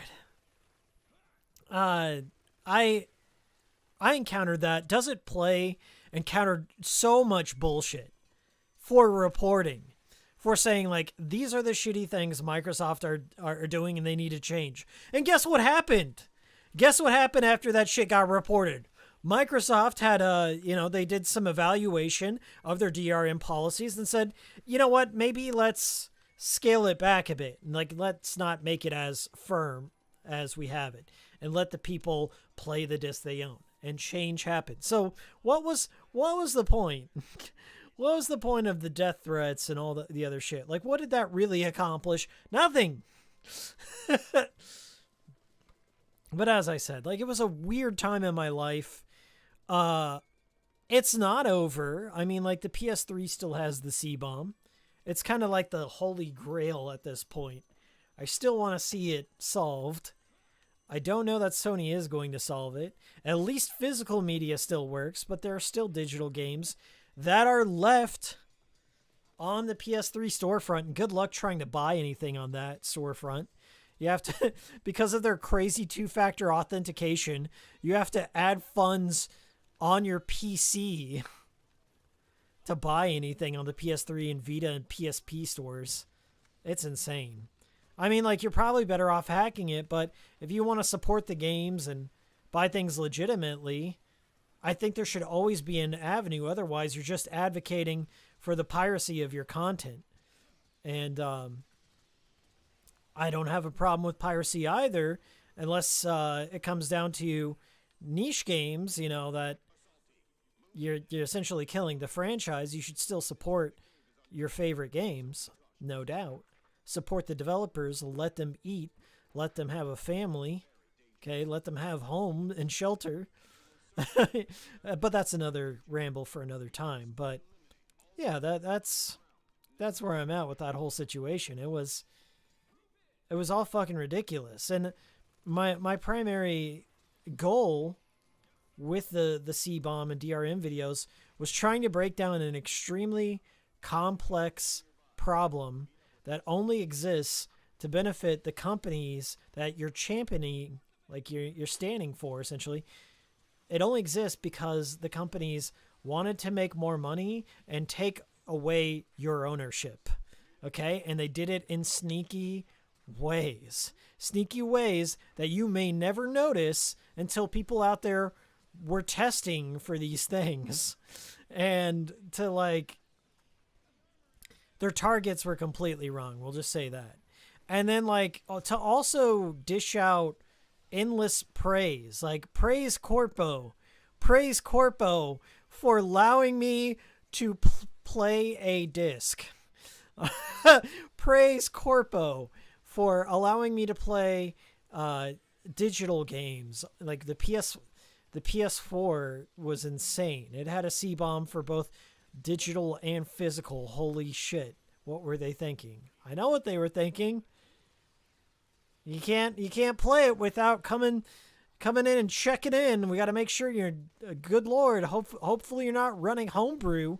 Hopefully you're not running a modded version of this game, since we don't allow mods on our fucking platform. Hope you're not doing that. Anyone who tries to say, like, you know, oh, they did a good thing. It's like, well, the good thing only seems good because they did a really bad thing first. Okay? And if people didn't say anything, they would have just gotten away with it. You know, that's how this thing works. Making noise. Bro, you absolutely succeeded in the C-bomb video. That was, I don't know. I succeeded for, I think, the PS4. There are things that I feel like I didn't do it alone. Let's put it that way. I worked closely with the members of Does It Play, and they guided my testing. Like, I verified with them, like, hey guys, I'm gonna run these tests. What do you want me to check for? You know. And I worked with them. I worked with Forrest. Shout out to Forrest on the PS4 C-bomb. I did the PS5 C-bomb video, so I will take credit for that one. But yeah, it was just a crazy amount of things all at once. It was insane. And I feel like my goal with those, as I said, was to make the average layman, like, if somebody who doesn't know what fucking firmware or DRM is, if they could sit down and watch my video and come out with a better understanding, or at least a little bit of a better understanding, enough to get angry enough to say something, I guess. Not necessarily to say, like, grab your pitchforks, motherfucker, we're going to Sony. No, like, it was to say something, to make noise and say, hey, before I buy this game, I need to know all my rights as a game owner, right? What does this mean for me in the future? And I feel that in some of those videos, not all of them, that I succeeded in explaining the problem. And And some of them I did propose solutions. In my Unlock Xbox video, I proposed one solution that I think actually got through. Mods! Ban the porn bots. They're really in full effect. I got them. Hold on. Okay. Blocked. Got him. Got the porn bot. There's one thing that I know for a fact that did get through to Microsoft, and I got this verified by someone close to the source, and I can't reveal who they are, but you just got to take my word, guys. When I first made my Unlock Xbox video, like, there was already Modern Vintage Gamer had made a pretty good video about Xbox DRM. But in my video, I did something a little bit different. My video was like more focused on the disk drive and all that, and all the various denominations of the Xbox One software and what was on the disc and stuff. And I feel that was more in line with what Does It Play were saying. Like, that, it was hard to describe to people, like, hey, did you know there exists like 5 different versions of Xbox One or Xbox disc that you can use on your Series X, and here's what actually works and here's what doesn't. So that was the big hurdle there. But another thing I wanted to do with that video was provide solutions instead of just bitching about it. Like, here are the things Microsoft could do to propose preservation solutions, the end of life plan, if you will. And that's something that I feel I brought to the table in that video. Because, as I said, like, Modern Vintage Gamer, he put out a really good DRM video that kind of explained what was going on before. But I feel my video was, like, more focused on the discs issue and then solutions that Microsoft could do to kind of unlock the Xbox. And I did that. One of my solutions, I think it was like solution number 2, was that Microsoft put out a firmware update that contained all the INI, the system update files, so you could play on the Xbox Series X. You just get that system update or whatever future revisions of the Xbox Series X would have that there. So, like, 10 years from now, anyone who buys new old stock of the Series X, as long as they had this date, this firmware on that, it would be completely offline. And that's what they did. Now, did I have an influence on that? I don't know. I've been told by someone close to Microsoft's firmware team that they did watch the video. I'm not exaggerating when I say they sat in a room and watched my Unlock Xbox video, which is hilarious to me. That is the funniest fucking thing I've heard in my entire life. That Phil Spencer I don't know, I can't confirm that Phil Spencer was in the room, but I can confirm that some bigwigs at Xbox were there, and they saw that Unlock Xbox video I did, and they were like, yeah, this is bullshit with the whole disc thing, and this was an over correction. And the you want to know the funniest part? Let me get a drink of water. You want to know the funniest part?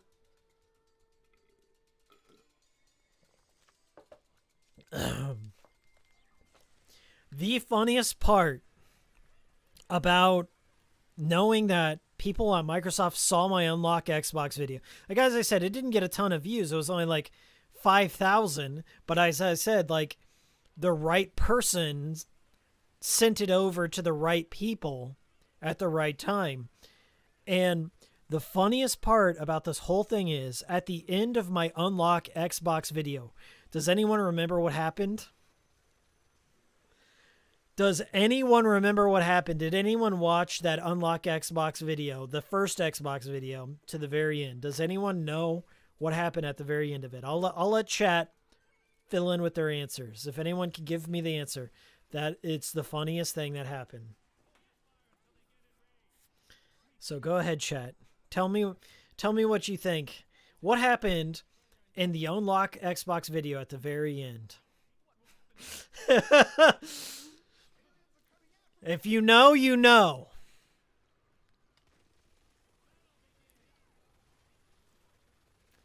No one's answered it yet. Writer with the scarf says Skynet is mobilizing on the porn ads. Yeah, I was the first one to take out that porn ad. I hopped in. I think my mods are gone.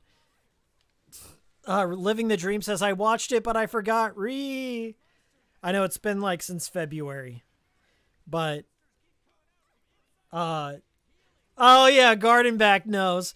I just remember your lips on Phil Spencer's face, not like kissing him. Yes, that happened. Let me elaborate further. Does Phil Spencer save the days? I don't remember. Okay. You should really go back and watch it. I think it's funnier than me trying to explain it, but whatever. Okay, so let's dial it back.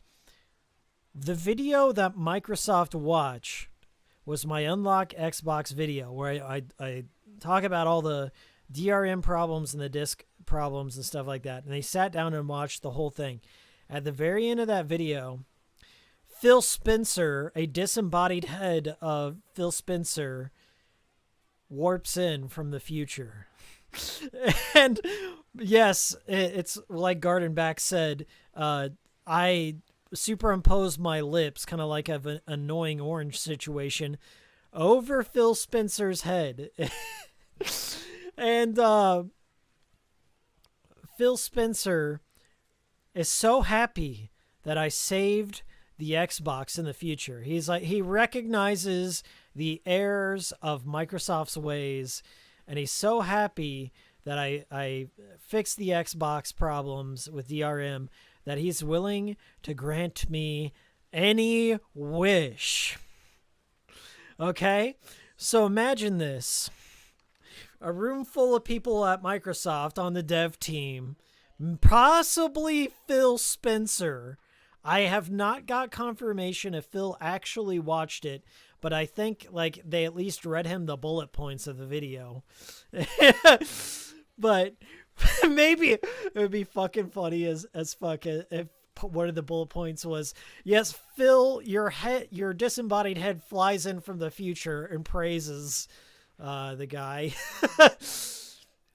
But he grants me a wish. Does anyone remember the wish, what I wished for in that video?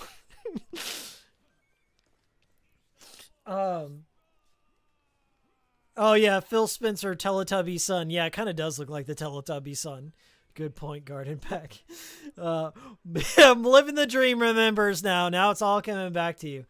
Writer with the scarf. This wasn't the deal I was looking for. Yeah. Okay, that bit was reused from Okay, so that bit was reused from two different videos. I actually have another Xbox video. Okay, so it's a combination of two bits.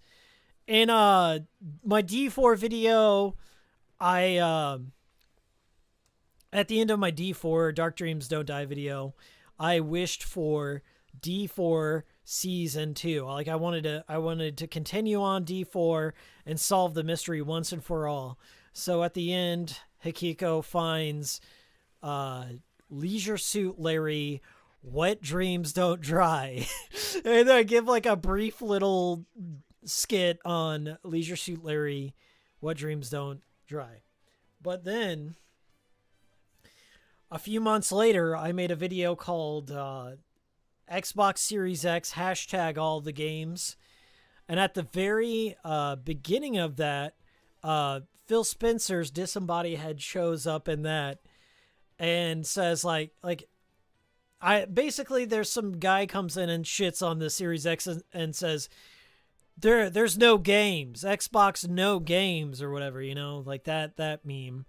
And Phil Spencer warps in from the future in that video and says, "Don't listen to him." And I've put all the games in there, right?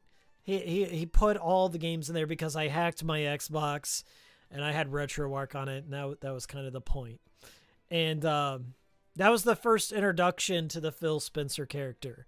So it was a combination of both the end of my D4 video and the beginning of my Xbox video, and only the OG Hikikomori Media fans who've been hanging with me actually watch both of those videos. So mad love.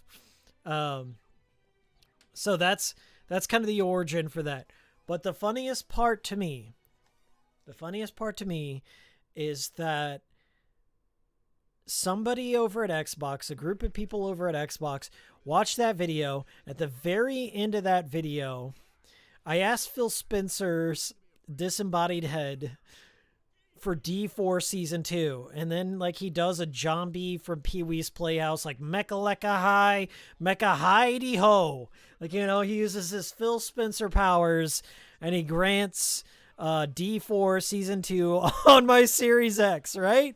And I was so excited because, like, I had the idea in my head when I was editing that. It's like, did you know there's a sequel to Leisure Suit Larry, What Dreams Don't Dry, called What Dreams Dry Twice? I'm like, this is the prime opportunity to bring up that Leisure Suit Larry not only made a parody of D4, Dark Dreams Don't Die, once, but they did it again with its sequel called What Dreams Dry Twice. So I'm like, I got to do it again. So Phil Spencer grants the D4 powers upon the Series X, and then like Hikiko fires up the Series X and launches D4 Season 2. Like, I even photoshopped the D4 Season 2 icon in there and fired it up. And then, like, I'm playing it, and Leisure Suit Larry's sucking on a penis. Like, he's sucking on a penis popsicle, and there's, like, a tingle in S&M. I kid you not, this exists. And What Dreams Don't Dry. Yeah, Leisure Suit Larry sucks on a penis popsicle, and then like an S&M tingle is torturing him, and then there's a scene where Leisure Suit Larry fucks a ghost lady, and I put it all in there. and so I take so much delight in the fact that Phil Spencer not only watched a disembodied head of himself hear the word, like me wish for D4 Season 2. Not only did he hear the words D4 Season 2, it reached his ears, but he had to watch Leisure Suit Larry, What Dreams Dry Twice, and then say, monkey paw wish, bitch, and then warp out. And then some backwards ass way that fixed the DRM on the Xbox Series X. I take my leave. This is the reality we're living in. This has been the Hikikomori cool stream. I've been Hikiko. It's been a cool stream. Thank you so much for joining me. Thank you for the chicken sandwich money. This will be in the cool stream playlist. 100% true stories only here on the cool stream. I'll see y'all next time.